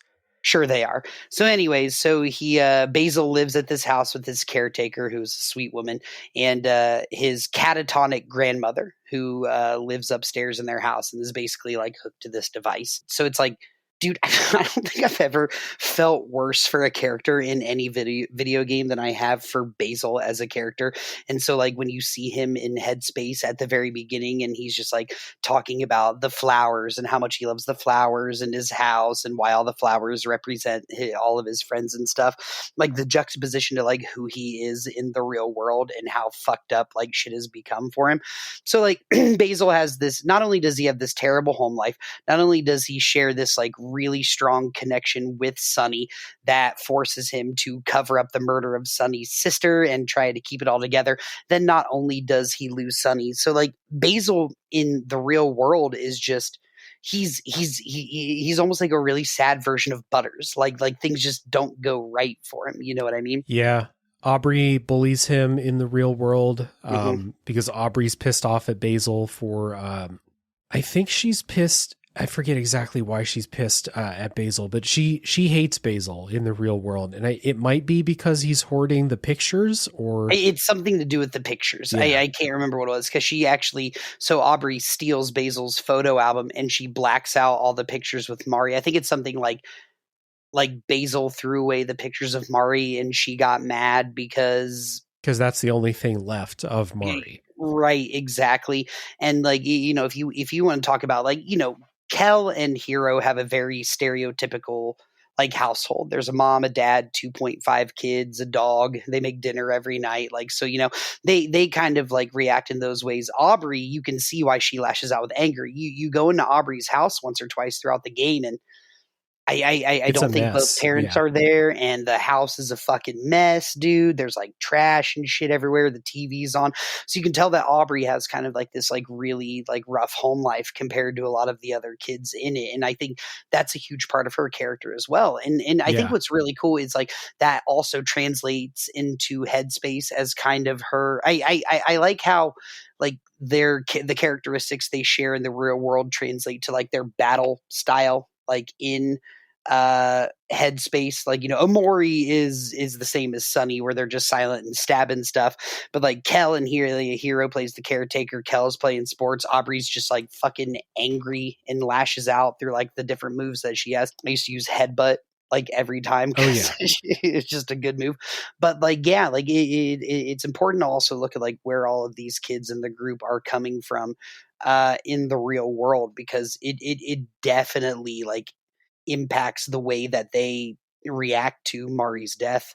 And I'm glad you say Mari too. Like half the videos I see, they call her Mary, and I'm like, that's not how Mary's spelled. Yeah, it'd be a really quirky way to spell Mary, Mari. Yeah. One thing they say about Aubrey at some point is somebody comments on like even when the group was hanging out every day, they never went to Mari's or Aubrey's house, which makes me think like she doesn't want you there because she doesn't want you to see what it's like at her house. So yeah, it's really interesting, how we find the group when Sunny decides to come outside. So Aubrey has like a gang of kids that she just like roams the neighborhood with, like teenagers acting like badasses or whatever. When they're all idiots when you learn about them. Sunny's going out into the real world for the first time in several years after spending time in Dream World, basically, and they kind of like, there's a couple things that happen that kind of make you realize like, oh, Sunny might not like realize that he's in the real world or that you can't do dream world stuff in the real world. Most notably when you get in a fight with Aubrey and Sunny stabs her. Oh my God. What a shock, bro. Yeah, dude, did you fucking stab me? You psycho? So like Omori fights with a knife in dream space. Sunny picks up a knife in the real world. I think there's a thing where you have to like cut a steak and cook it or whatever. So Sunny has a knife, and then you go out in the real world and you have a fight with Aubrey and her friends in the battle screen. And you probably just like Sunny in the game, you're like, oh, battle, I know what to do here. Get the knife, stab, stab. And yeah, he just goes over and fucking cuts Aubrey with it. And she's like, yo, everyone, not just her, all her friends and Kel, everyone's like, bro, you have a fucking knife? What's wrong with you? Yeah, dude, Kel starts freaking out. Yeah. Which is really interesting to show, maybe Sunny is not super, he doesn't have like a great grasp on reality after so much time spending inside in headspace. And then a little commentary on, how easy it is for us to do violence as, controlling video game characters or something like that. Yeah. Yeah, no. And like, let's, again, this is from the video that I watched that you sent me, but also I thought this story, it's like, I don't really feel too bad because Aubrey had a spike bat with nails in it. So it's not like he was like, he could have just been like, well, she could hit me in the head with a nail bat, so I might as well do what I got to do here. But yeah, for you sure. are right in what you said. That video is from Daryl Talks Games, which is a great YouTube channel that I watch all the time, even when it's not things that I'm, looking for more opinions on for the podcast. That's a great YouTube channel. Yeah. So did you water Basil's flowers in Headspace? Every single day. And I know why you missed. So this is also one of the probably why I spent so much time in this game or so many hours on it, and why I liked it so much, because you could literally be in Headspace and have an inaccessible area. And then if you just play through a little bit of the game, you go back and it is accessible before you leave. And sometimes it is kind of in the middle. Like I was just so obsessive because like one of the things I read about it, every time I play a new game, I type in this game tips IGN, because they usually have like a top like 10, like, all right, if you're a beginner, remember these things. And like the one thing that stuck out to me when I read the Omori one was like, water basil's plants every day. You got it. You might not think you can get there, but just keep trying. So every time I would get near the playground, I would just go and check on basil's flowers. And I didn't know it was just going to be like a 2-second cutscene at the end that like just between you and I don't, it's not super impactful. I just told you that so you would get as excited as me to try and do this thing. But yeah, I watered them every day. I wanted to, hype my friend Basil up, and also like, yeah. No, I just that article told me just to do it. I Yeah. thought I'd get like a secret weapon or something, but I didn't. I thought it would be much more serious. So you asked me like multiple times as I was playing, like, you still watering Basil's flowers? And I was like, I think so. Uh, but I went back there. So I think like maybe there's like 4 times where you can go water the flowers or something like that. I did it the first time. I missed it the second time. I did it the third time. And then the fourth time they were all dead. So it was like, I got really like kind of upset because I thought this was going to determine whether Basil lives or dies, because it's not hard. It's not hard to see in like the real world sections that Basil is having a really hard time and that Basil might not make it through this story, which, he it's possible for him to not make it through this story. But I thought it was going to be hinging on whether you watered all the flowers throughout the story, because part of the big story in Headspace is that as you're playing through the Headspace sections, everybody's forgetting who Basil is as it goes along. Slowly, they're like, because do you remember what Basil looks like? Yeah, the Headspace storyline is that after that first time when Basil brings out that photograph, Basil is gone. And so you're looking for Basil. That's what takes you to all of these places. Is you might see like an apparition or something and follow it because it looks like Basil. And then as it goes, people will be like, yeah, what were we doing here again? Why did we come here? And people are like, I think we were looking for Basil. Is that right? Is that his name? And then like later on, it gets more serious. Like they find a basil plant and they're like, this reminds me of something. I don't know what it reminds me of. What does this basil plant remind me of? Well, I don't know.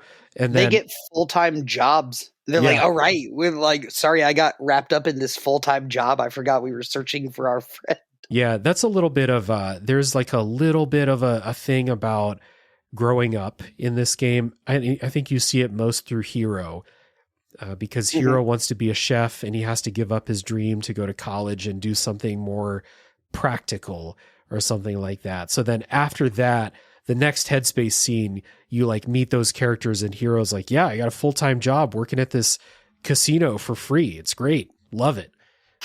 So, and he's like the best at it too. Yeah. Like his boss everyone is fucking mad. loves him. Yeah. Yeah. And Hero, well, you're just the best. Well, you're just great. Yeah. But there's like the last part of that Basil disappearing scene is they're kind of like following the path and they find the flower crown that Basil always wore. And everyone's like, what the fuck is this? Like, this is weird. And then even Hero makes fun of it. He's like, no one want to wear this. And then Kel kicks it off a cliff. And I was like, oh, fuck. Like, they don't. And it kind of goes back to what I said earlier, man. Like the game is like, it's all about forceful remembrance. Like, right. The game wants like these characters to remember in like the most painful way possible. Right. But I think what's happening with this Basil storyline is Omori, because Omori controls dream space, headspace. So I think Omori is trying to keep them away from Basil because Basil holds the truth of what happened. Ooh, yeah. So I like that. Yeah, no, probably. Yeah. So like, I don't think that Basil's even actually in headspace for real until like the very end when it's too late for Omori to control it. But I think that Omori holds some influence over what characters are aware of. And so the fact they're all slowly forgetting Basil, I think is Omori's doing, because Omori's whole purpose is to keep Sunny away from the truth. Yeah, no, that makes perfect sense. I haven't thought about it before. There is a lot to go on, or there's a lot to talk about with the relationship with Omori and Sunny and kind of their, let's go back to Lost, Man in Black, like Jacob battle that they're having in his mind.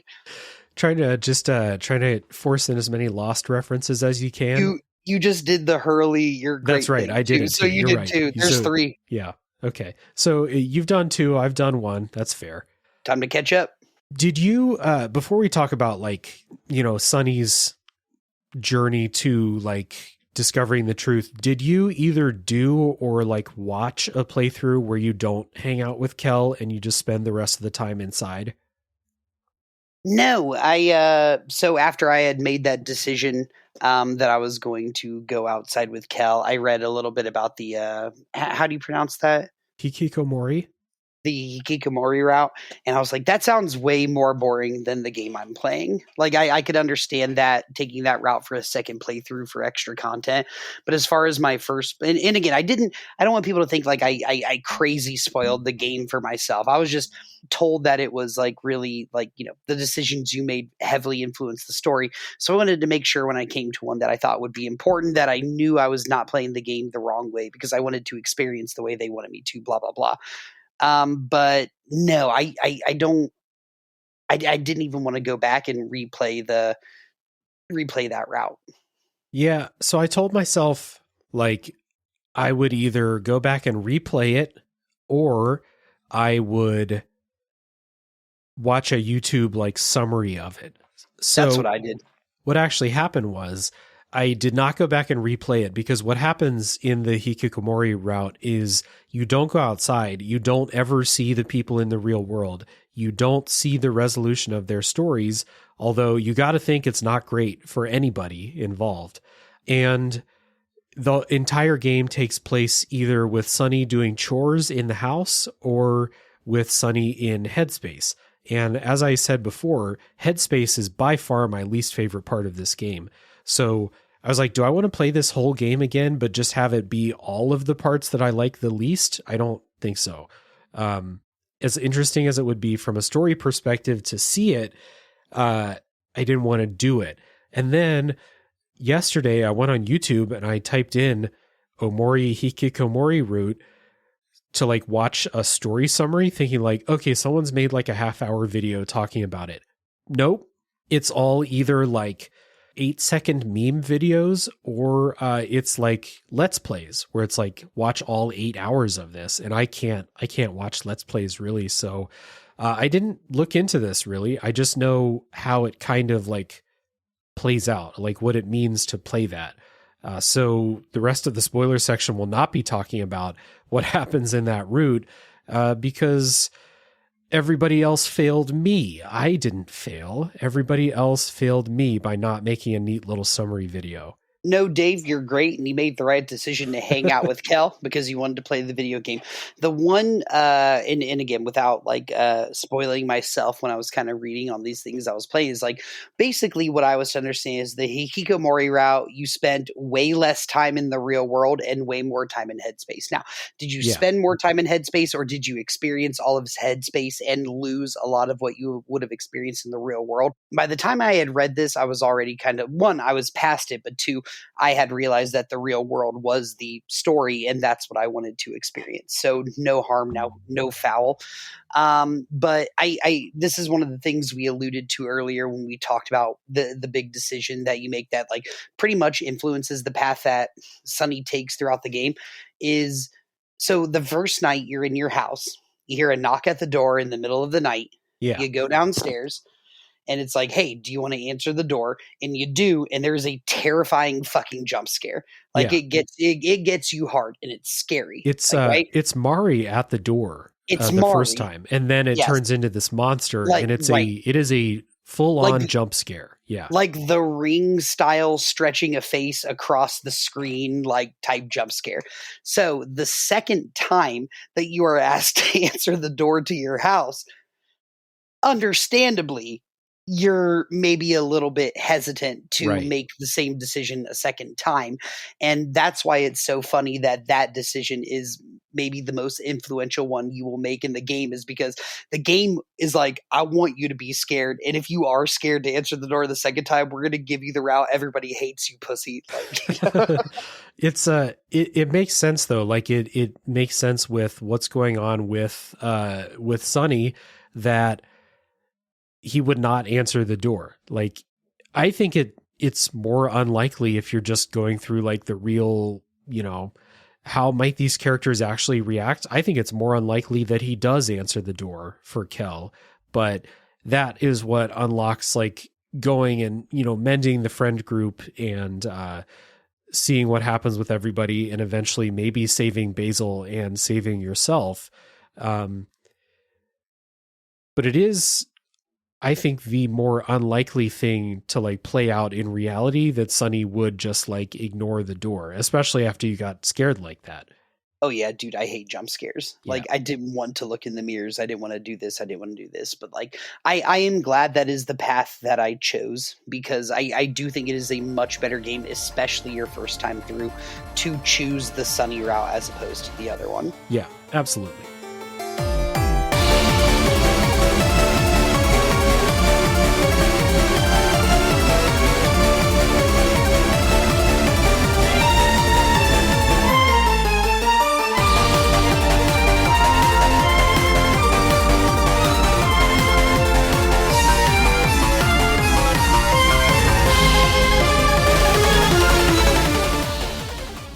So the story of Omori then becomes this this journey that Sunny and possibly Basil can go on together toward living their lives again, basically, in different ways. Can Sunny reintegrate into society and move past this traumatic event in the past? Can Basil do the same thing? Basil has not been like secluded the same way, but Basil's very much an outcast. Basil has like extreme mental health struggles. So can Basil go on and live the rest of their life? And also one thing that's brought up is, can they do this without each other because Sunny's leaving? And that's one thing that Basil brings up. So some conversations with Basil, there's a quote that I want to bring up that Basil says. So when you're talking to Basil after you find out what happened, late in the game, you go to this place. I think it's like canonically like below headspace in Sunny's conscious. And it might even be like subconscious or something, called Black Space, which is just like a fucking place of terrors, basically. Things are kind of randomized. They don't make a lot of sense. And you're just like living out like nightmares and, weird thoughts and stuff like that. And in there, you talk a lot with Basil. And Basil says, no matter how much I want it, things can't go back to the way they were before, but I still cling on. Is there still hope for us, Sunny? And so that goes on to be like part of the rest of the story is like, can they find hope and can they move on? Basil is really upset with Sunny for abandoning him when this happened. Basil tells Sunny, when you hid the truth, you sealed a part of me away with it. In that day when you became nothing, that's when Sunny became a recluse and never left his house again. Basil says, part of me was lost too. So part of this starts with like Basil letting Sunny know how much he hurt him when he disappeared, and how Sunny not being there made it basically impossible for Basil to heal from or move on from what happened with him too. The Black Space to me is the best part of the game, because it's kind of, to me, where like the reality of both worlds combines. And it's right before Omori and Sunny have this final showdown, which I'm sure we'll talk about. But the Black Space is essentially right towards the end of the game before there is any resolution. It's when the main character, Sunny, faces their biggest struggle. And the biggest struggle for Sunny is to confront these feelings of what happened and what he did. Like Sunny is, we talked about this in the Final Fantasy VII Remake episode. We have a very unreliable narrator in that, and we have an extremely unreliable one in this. So it's like at this point, like you're almost like begging for there to be a resolution to this, because you see like what these things are doing to your main character in Sunny. And I'm glad I picked the route that I did. Like, so the way I ended the game was kind of like on a, hey, we got to tell everybody what happened, make peace with each other before I leave, because if I leave and things aren't resolved, I don't feel like I resolved them in the game myself. So like this is those quotes from Basil, that's just, it's so sad, dude. Like, I have more empathy for Basil than I do any other video game character. You know what I'm saying? So it's like one of those things where like I felt by the time that I had gone through Black Space, that I had collected the Hangman keys, that I had a pretty good grasp on what had happened, that like I myself could not end the game without resolving things between Basil and Sunny, which is why I talk about the importance of watering his flowers, because right, it's a 2-3 second cutscene at the end of the game, but what happens in that cutscene is Basil and Sunny embrace. They tell their friends what actually happened, and who knows what goes on from there in the legal system. I don't like that was always the big thing to me, is like, oh shit, is Sunny going to go to jail for admitting that he killed his sister? But like I had to have that sort of resolve. Like Basil and Sunny had to make up. Basil and Sunny had to get this guilt off their chest, because this guilt and this inability to talk to people about what happened, even though what they did was heinous, to a degree, that's what's creating all these problems. That's what's creating something. That's what's creating the headspace. That's what's creating all of Basil's problems. Like, to me, I had to resolve that before I ended the game, or I wouldn't have felt satisfied beating it. Yeah, and both of those resolutions are what we're working toward. So there's kind of the going toward the end of the story with Basil, then going toward the end of the story with Omori and Sunny.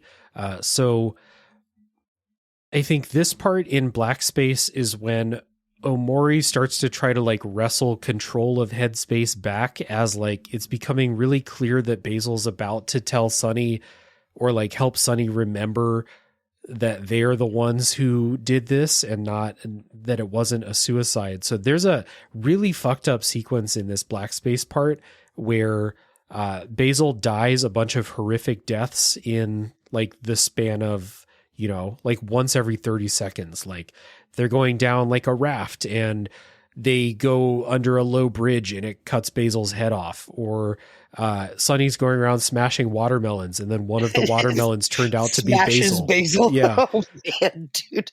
That fucked me up. Yeah, that section was really fucked up. And I think it was like Omori just doing anything he could to keep this from happening, even though they're like right on the doorstep of finding out what's going on. So Omori has to do this over and over and over again. And like the reason I think this is what's happening is because the last time that it happens, like you go through like this really fucked up like red door, you go to this shadow version of the town church, and there's these hands up there holding Basil, and you get like an option. Do you want to save Basil? And so like Omori runs up and saves Basil, but then Omori fucking like stabs Basil through the heart, where it's like, once and for all, Omori is like, no, like the truth can't come out, basically. And this is in Headspace, so it's not affecting Basil in the real world. This is all in Sunny's head. But this is like Omori getting more and more desperate to keep the truth from getting to Sunny. So like this section was fucked up, especially when Basil's dying all the time. And like, let's not even like, so that's kind of the thing, is like Omori kind of slowly, again, it's like Lost, in the sense that like when it gets down to the nitty gritty, it's a mental battle between two separate entities to take control of what their destiny is. Yeah, Sunny versus Omori. Yeah. Yes, right. That's what it comes down to. And it's really cool because you play as both of them throughout the game. And it's fun playing as Omori because you're killing people and playing RPGs. And it's fun to play as Sunny because you're learning about the real story. It's really cool seeing these two forces collide at the end of the game, especially after the giant reveal of Sunny actually killing Mari. So like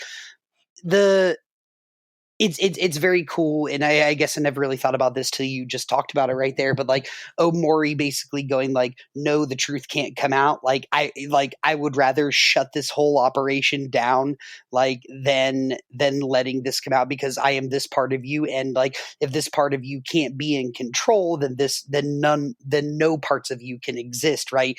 And I don't know if you. Do you care if I say one of the many endings to this game real quick? No, go ahead. So, like, if Omori wins, the game ends with you in the hospital throwing yourself off the fucking balcony. Like, you die. Like, you kill yourself. Sunny kills himself. Sunny kills himself if Omori wins that battle between you two. So, like, there is a ramification to Omori winning, and there is a reason why. I think that's very cool. Just like I'm taking my ball and I'm going home. All right. You want to fight? You don't want to give up? You don't want to save your friends? Cool, dude. Like, you're going off the balcony. It's so fucked up. It's Yep. such a fucked up little game, man. It is. So yeah, but I guess before we talk about Sunny confronting Omori, let's just say, were you able to save Basil in the real world? Oh yeah. Okay. Oh yeah. So, for those who didn't play, the kids, they go have a sleepover over at Basil's house. Basil is like extra going through it because his grandma had to go to the hospital on top of everything else that he is dealing with. So Basil locks himself in his room and the kids decide, like, we're just going to like hang out in Basil's living room and just be here in case he wants to come out and see us. And that night, Sunny wakes up in the middle of the night and you can choose to go back to bed or you can choose to go check on Basil. If you go check on Basil, he's in the bathroom. He has that eye monster like attacking him again, basically. And you have a fight against Basil, like in the real world, that ends with you getting stabbed in the eye with garden shears. Oh, dude, yeah. Yeah, Basil stabs Sunny in the eye with garden shears. So that's why at the end of the game, that's why they're in the hospital, because of this. If you don't go check on Basil, he kills himself during the night. And it has nothing to do with whether you watered his flowers or not. It just has to do on if you went to check on him at night, which I'm not sure about that from a gameplay perspective. Like, it seems like, I don't know. I could see somebody, through no ill will, just not going to go check on Basil, where it's like, hey, it's the middle of the night. He's probably asleep or something like that. But that is what happens. And Basil can either live or die in here. And then after that, I was able to save Basil also. It was a weird boss fight against Basil because I knew I should not stab Basil like I did to Aubrey. You don't want to kill him on accident. You don't want to kill him on accident. You're trying to save his life here. And then he starts hitting you and you're like, Basil, come on, dude. Yeah. In the real world, Sunny has these combat moves like calm down, persist. I forget what the other one's called, but they just heal him and like reverse any negative emotions or something like that. Like he kind of just like takes a deep breath. That's what you have to do to just like let Basil get it out of his system until he doesn't get it out of his system and he stabs you in the eye with garden shears. You in the face with garden yeah. shears. Then you're like, all right, Basil. Time to go to the hospital. Yeah. Yeah. So then it's on to Sunny and Omori. So like Omori becomes the villain in the story, becomes the primary antagonist at the end here. Before you fight the boss fight against Omori, during the scene when I just want to shout this out because I thought it was like a beautiful scene. Sunny goes into the house in the real world. He finds the broken violin. And then there's this scene where you're going from like streetlight to streetlight in dream space. And it's showing you these like memories of Sunny and Mari. So like now he has remembered what happened and now he's remembering who she was as his sister. And there are all these like wonderful memories. Like one of them is like Sunny remembers the taste of the cookies that Mari used to make. So it's like these really beautiful scenes. And then at the end, Sunny gets up on stage with his mended violin and plays the duet with Mari that they never got to do in the real world. And the song is super beautiful. And I thought that was really, really sweet. Yeah, it's really, really sweet. And like, again, as with most of this game, there's definitely like this shadow hanging over this moment as you're experiencing these things. Like there's definitely like we talked about how the game plays with silence and like, it, to a degree plays with like the rain and stuff. And this scene is like, you're going streetlight to streetlight, reliving happy memories that you had with your older sister, right? And it's kind of like your last, like right before you go face the boss at the end of a game, like going and making sure you get like the best weapons and the best armor and the best items and all these things to make sure you're prepared. It's the same way with this scene in Omori, because like you're basically like using these things to essentially like mentally help you that in this inevitable battle that you're going to have.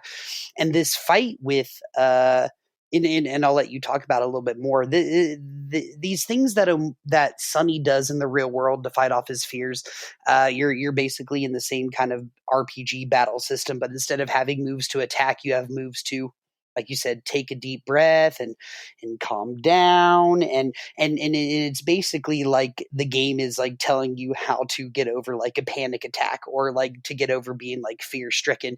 And in this last battle versus Omori, you're fighting him and shit, but the things that have helped you get over your fears throughout the game, whether it's the stairs or heights or water or whatever, these are the same things that the game's been teaching you the whole time to use to get over things like that become extremely important in this last battle versus Omori. But I do really love that scene, and I really love how it's the one thing at the end that is not reality that is Sonny is confronting. It's like what the result of a regular reality would have been, that like of him and her playing that show that night, that ultimately gives him the wherewithal to deal with the rest of the stuff. Yeah, just like it's a sign that he's able to, take a step forward Correct. in here. So he does that duet with Mari, and then afterwards he breaks down crying, and that kind of leads you into the last fight with Omori, because I think Omori has agency. Omori is a character, and Omori realizes that like this is it. This is the last thing. So Omori is the last thing that's going to stand in Sonny's way to like fully experiencing everything and moving on. So you have a boss fight against Omori, but it's not a normal boss fight. It is unwinnable, and it's unwinnable at least 2 times, I think. So at some point, Omori is going to beat you. He's way too strong. And all the while he's talking to Sonny, saying, they'll never forgive you. You don't deserve forgiveness. All you do is take from others. You don't deserve to live. You let your friends believe a lie in order to protect yourself. Like, this is all of those nasty things coming up from inside of Sonny before the moment where he might, tell the truth to somebody. Omori tells Sonny when they learn the truth, they'll hate you as much as you hate yourself, that you should die. If they know the truth, you'll just make things worse. It's best to just die here. And when you lose the fight, because you will lose the fight, you get a chance to retry. And if you click no, it goes to the bad ending immediately, where Omori and Sonny hug, and Sonny phases into Omori, and now Omori is the only thing left, and Sonny jumps off the roof of the hospital. If you click to retry the fight, it's a really, really difficult boss fight, and Omori gets like the things that Omori says like gets nastier and nastier as you go, and Omori says Hiro loved her and you killed her, Aubrey loved her and you killed her, just like, pulling out all the stops here. Last ditch effort. Yeah. And you like, it legitimately took me several tries to beat this. It's just like a really tough boss fight. There's a couple times where you have to get a game over and click continue, but you do have to beat Omori actually at some point in the fight. And then at the end of the fight, I misremembered, this is where the duet between Mari and Sonny plays. Earlier, when you do the streetlight scene, it's just Sonny on stage by himself playing the violin. At the end of the Omori boss fight is where they play the duet. And Sonny hugs Omori, and Omori disappears. So Sonny is the only one left at the end here. So I thought this is a really interesting fight from a story perspective. And then like it's not the same as the regular battle system because you don't do the emotions, you don't have other characters, it's just one-on-one. But from a story perspective, I thought this final fight is really cool. No, it is, man. It's the end result of, if you've chosen this path, it's the end result that you look for. It's getting rid of Omori and deciding that like confrontation, remembrance, and the hope of forgiveness is the right path to take. And you get a little bit older, you realize things like that, and sure, it should get out. So the final fight with Omori is I didn't think was I didn't think it was difficult by any means, and I think like because I think it's like either you're gonna lose or you're gonna win. So Dave talked about how like you're inevitably going to die, and the game gives you like a retry or a continue, but it's like if I remember correctly, it wasn't really presented like, hey, game over, you lose.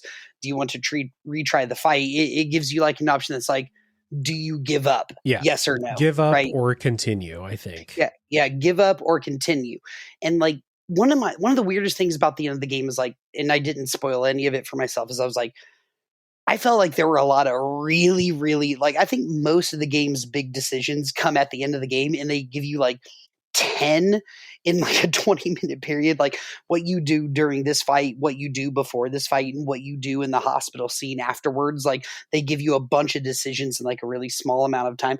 So it's not like one of those things where it's just like, hey, game over, try again. Like it feels that way as you're playing it, but every time you come back, something's a little bit different in the fight than it was the last time, whether it's dialogue the backgrounds change. The backgrounds get wild.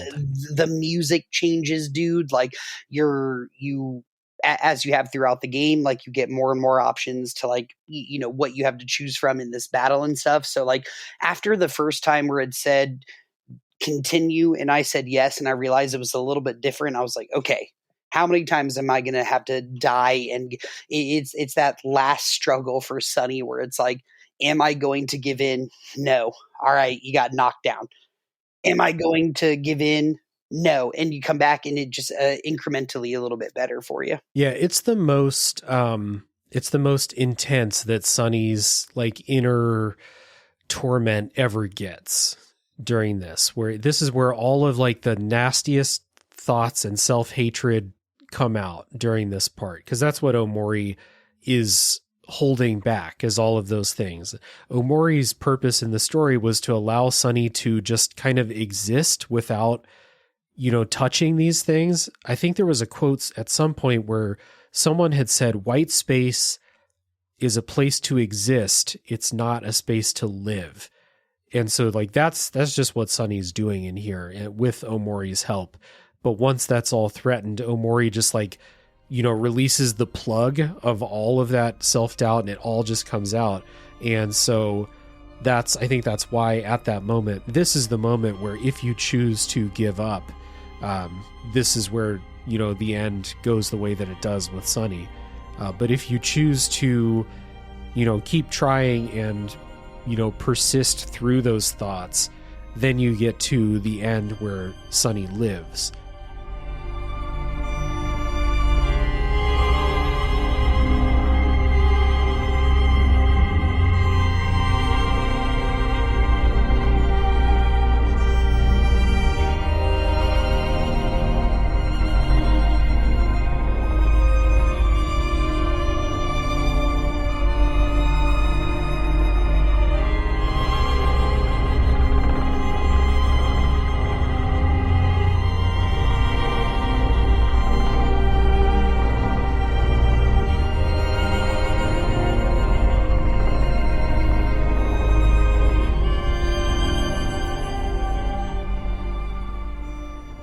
And what happens is Sonny wakes up in the hospital. He has an eye patch. Because, you know, stabbed in the eye with garden shears. He gets up. He leaves his hospital room, goes over to Basil's room, and the group is in there. And it's a really short animated cutscene. And the last thing that happens is a message flashes on the screen where Sonny speaks for the first time and says, I have to tell you something. And that's where the game ends. So it's implied Sonny's going to tell them the truth about what happened. And before we get to like a couple of questions about that, if you water Basil's plants the whole time, you get an extra scene where Basil wakes up and he and Sonny smile at each other. Showing like no bad blood between us. We're cool. But the group has been operating this whole time under the knowledge that Mari killed herself, and Sonny's going to tell them the truth here. So 2 questions. How do you think they're going to react to this? But I think another question that might be a little bit more interesting is like, should Sonny tell them the truth here?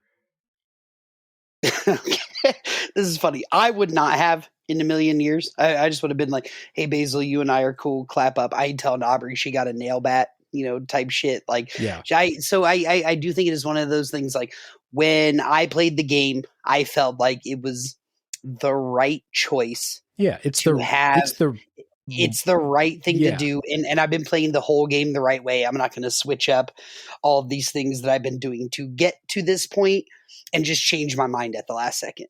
That's not going to happen. So what I imagine is, and how the game ultimately ends, is you are in a car driving to assumedly where you are moving now.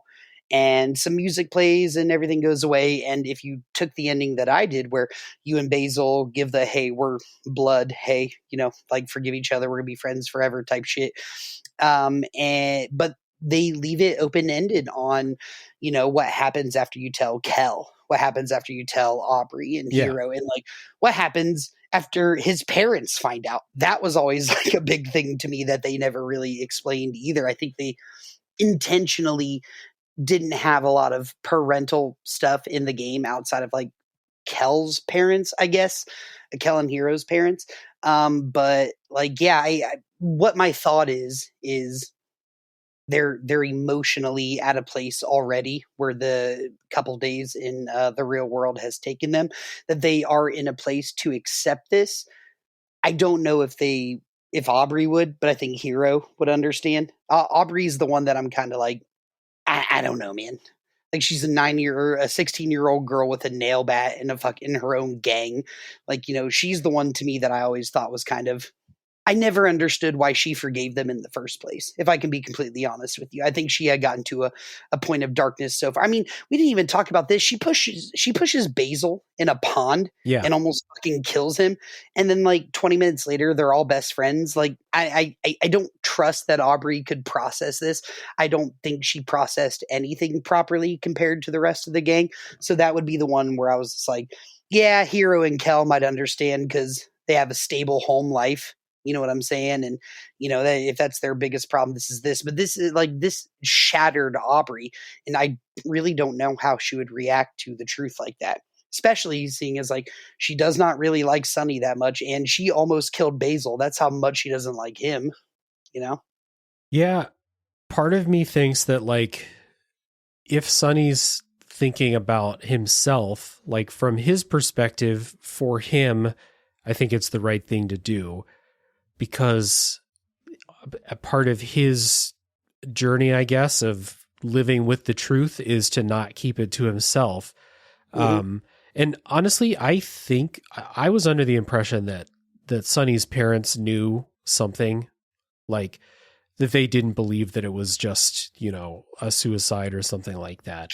Can I ask why? Like, because I remember like in that video you showed me, they talked about like Sonny finding memories of his dad in like that lost library where he's like, you're not a son to me anymore and blah, blah, blah. But I think that's why. Other than that, and okay, so like, are you saying that like that line specifically is like we know you know something, or like a father tragically dealing with it in a different way that they don't really get into? It could be any of those things. Like it could be that's his reaction. Like he's disowning Sonny. He might have left the family because it's not his mom, dad, and Sonny never moving. Talked to him in the game. It's just his mom, and she never mentions him in the messages or anything like that. So that could be it. It could be that this is how he responds to the death of his daughter, is by, lashing out at other people. And it could just be that they accepted the story that Sonny and Basil told everybody, but that still drove their family apart or something like that. So let me ask you this question. How did the cops not figure this out? So this always bothered me too. I know it's not important, but there are a couple of things about this, about how it just went off like so scot-free, like two like 11-year-old kids staged this suicide or whatever, where they have video games. So they're like, what, the game's taking place in like 1996 or something like that. Like forensic evidence exists. So I was thinking about this, and I was like, when he pushed her down the stairs, she broke her neck. And when she hung herself, that's why or when they hung her up, that's why nobody ever questioned it, because she had a broken neck. Yeah, I mean, This is something I've thought about. Like I'm, I know it's not really important, but I think that's like one of the things that bothered me the most about this game is like, how did these two little kids get away with staging a suicide? the only thing that I thought of was how did they hoist a body up into a tree? Right. Unless they like really work together. Omori is bigger than both of them combined. Yeah. Anyway, like, I don't know. I think that they must have staged it well enough. And, if it is that Sunny's parents didn't ask questions, then, they just accept it for what it is. And like, I'm sure the cops came, but they probably cleaned up, where the accident took place and stuff like that. And, or maybe the cops were not called, and maybe it's just, they saw it and they moved on from there. But with the group, when you think about telling them the truth, I kind of agree with you that everybody's cool at the end of the story, and they're back to loving each other, but that doesn't mean that they can handle a new bombshell like this. So I would not be surprised if anyone in the group reacts poorly, even Hiro, even Kel. And I think that like, it's a really interesting like thing. So like from Sunny's perspective, thinking about his journey and Basil's journey too, telling the others is probably a part of healing, right? Is not keeping that bottled up inside for the rest of their lives. But for everybody else's state, extra trauma. Yeah, you're just heaping more stuff on there. So not only, they're not over Mari's death. It's just the day after they made up as a group of friends and kind of shared their feelings a little bit. Way too soon to drop that kind of shit. Yeah, now we have a bombshell where Sunny's like, all right, so guess what? It was actually me, and we lied to you this whole time.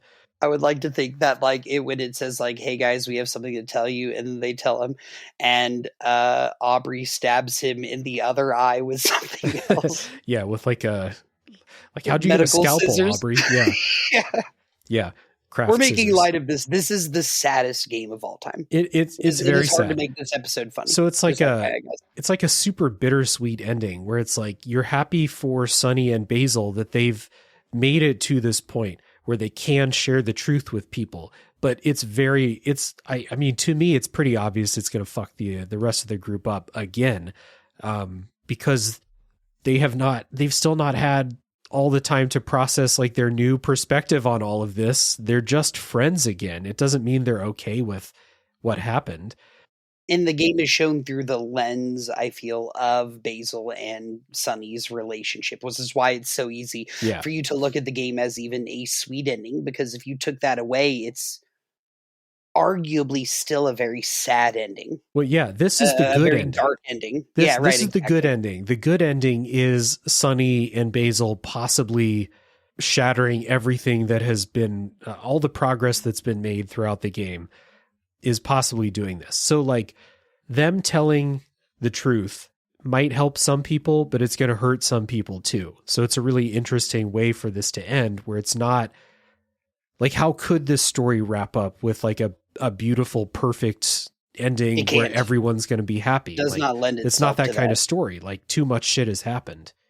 Yeah, agreed, man. Like, you can no, you can't. The best possible ending to this game leaves characters deflated, characters that you see progress in throughout that could immediately be taken away by how this game ends, even on the best possible ending. So, and that's one of the things I love about this game too, is like, I like having a bunch of different endings, and usually I like to go for the best one. I'm not a heartless bastard, dude. I want to watch a little kid throw himself off a balcony, regardless of what it means to the story that I've been playing.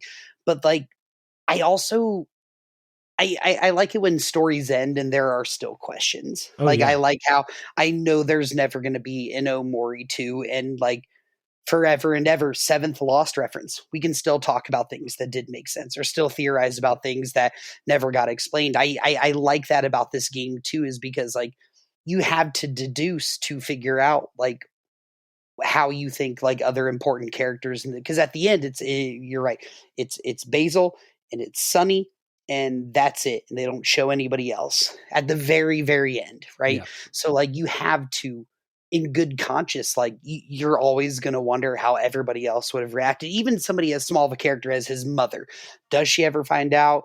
What's her reaction? Obviously, he's still on the move to Sunnydale or wherever the fuck he's going. Like, right? So, like, did she find out? Are there better therapists there? Like, there's so much more that could be talked about this game, even after the ending. That's one of the brilliant things about it, man. Yeah, and even if, let's just say hypothetically, everybody's like, you know what, guys, we've learned something You today. did it. even if that's how, even if that's what happened after this this last bit of dialogue where they say we have something to tell you, even if that happened, all the characters still have like just tons of things to work through still. 10 years of therapy and self-reflection to get better. Yeah. None of them are going to be easy to marry. That's pretty fucked up. Yeah. That was a good joke. I'm sorry. I told you guys this ain't the joke making episode. I'm sorry. Yeah. Also, I just read in the Hikikomori route, you get the ending where Sunny leaves and like gets in the moving truck and like no progress has been made whatsoever. The monster's probably still there and stuff like that. So because Sunny never left the house, you don't get this scene in the hospital where he jumps off the roof. They just move away and no progress is ever made, which is 20,000 more questions. Yeah. Which is how does this follow him? Kind of fucked up, because if you were to put these endings on like a spectrum of like worst to best, that Hikikomori ending would probably be in the middle somewhere. You have to assume, like, I don't know. It's interesting to think about what would happen with the other characters if Sunny never came outside.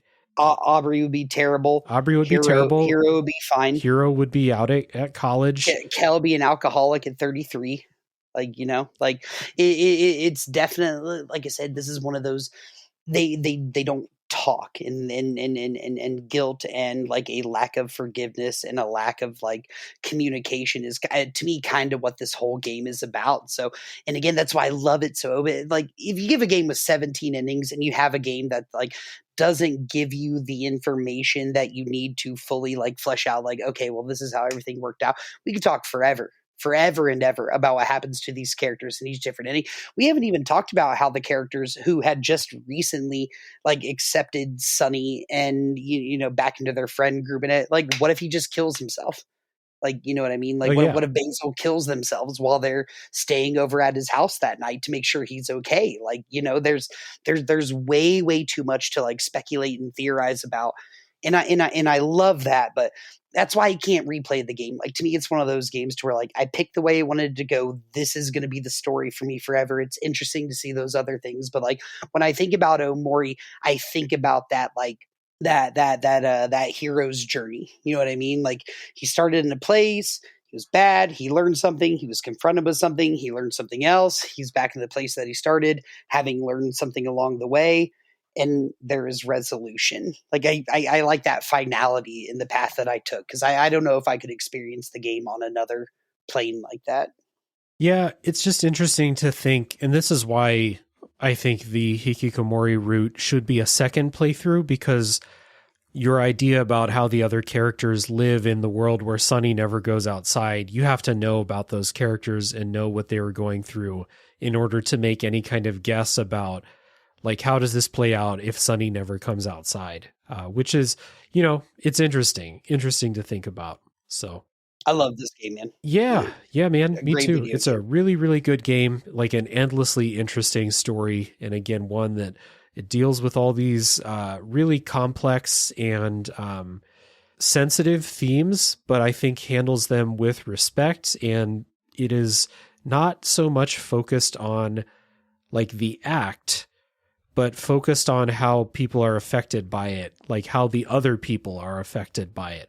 Whether you're talking about Mari's supposed suicide or Basil and Sunny's, what do they call that? Manslaughter. If you didn't mean to do it, but yeah, it's got a lot of stuff, a lot going on. Long spoiler section in this episode, but I thought that's where we would be So thanks for going through it with me, man. Very different conversation from what we do over on Top 3. So it's good to dig into this one with you. Oh yeah, dude. Like this is, and I said at the beginning, I am not the guy who should be talking about games like this, but at the end of the day, it is one of the more meaningful games I've ever played, and I'm really glad you said yes, because Dave says no to 90% of things that I tell him. Oh, yeah. Like not just video games, YouTube videos, rap songs, does not matter. Dave says no, and I'm glad you finally played the game, and I hope I didn't pester you too much, because I was just like, Dave would appreciate this kind of experience. No, I mean, like, you mentioned it enough times that I take notice, and then I looked at it on Steam, and it's like 99%. Everybody fucking loves this game. Yeah. So it's, wasn't that big of a push to get me to do it eventually. I'll still never play Fortnite with you, but I did this one. And I'm going to be paying for Dave the Diver for the next 2 years. So that's absolutely. So I'm glad you got this one in first. Oh yeah, absolutely. So thanks again, man. Appreciate you going through this with me, taking 2.5 hours to talk about it. Been a good time. Yeah, got you, baby. Love being on here, man. Absolutely. So everybody else, thank you for listening all the way to the end. As always, if you made it this far, you are my hero. I hope you've enjoyed the conversation. Omori has so much to it that we could talk about the same events from different perspectives as you, and there are things about the story that we didn't talk about at all, such as the scene where you are possibly forced to cut open the cat, which was really fucked up. Such as almost all of Headspace. Yeah. So bias or not. Yeah. So there's a lot to talk about. And again, if you've made it this far, I will give the plug to join the Discord server and come talk about Omori with us. I think that will be a good time. But otherwise, thank you for listening all the way to the end, and tune in next week for the next game to come out of the backlog.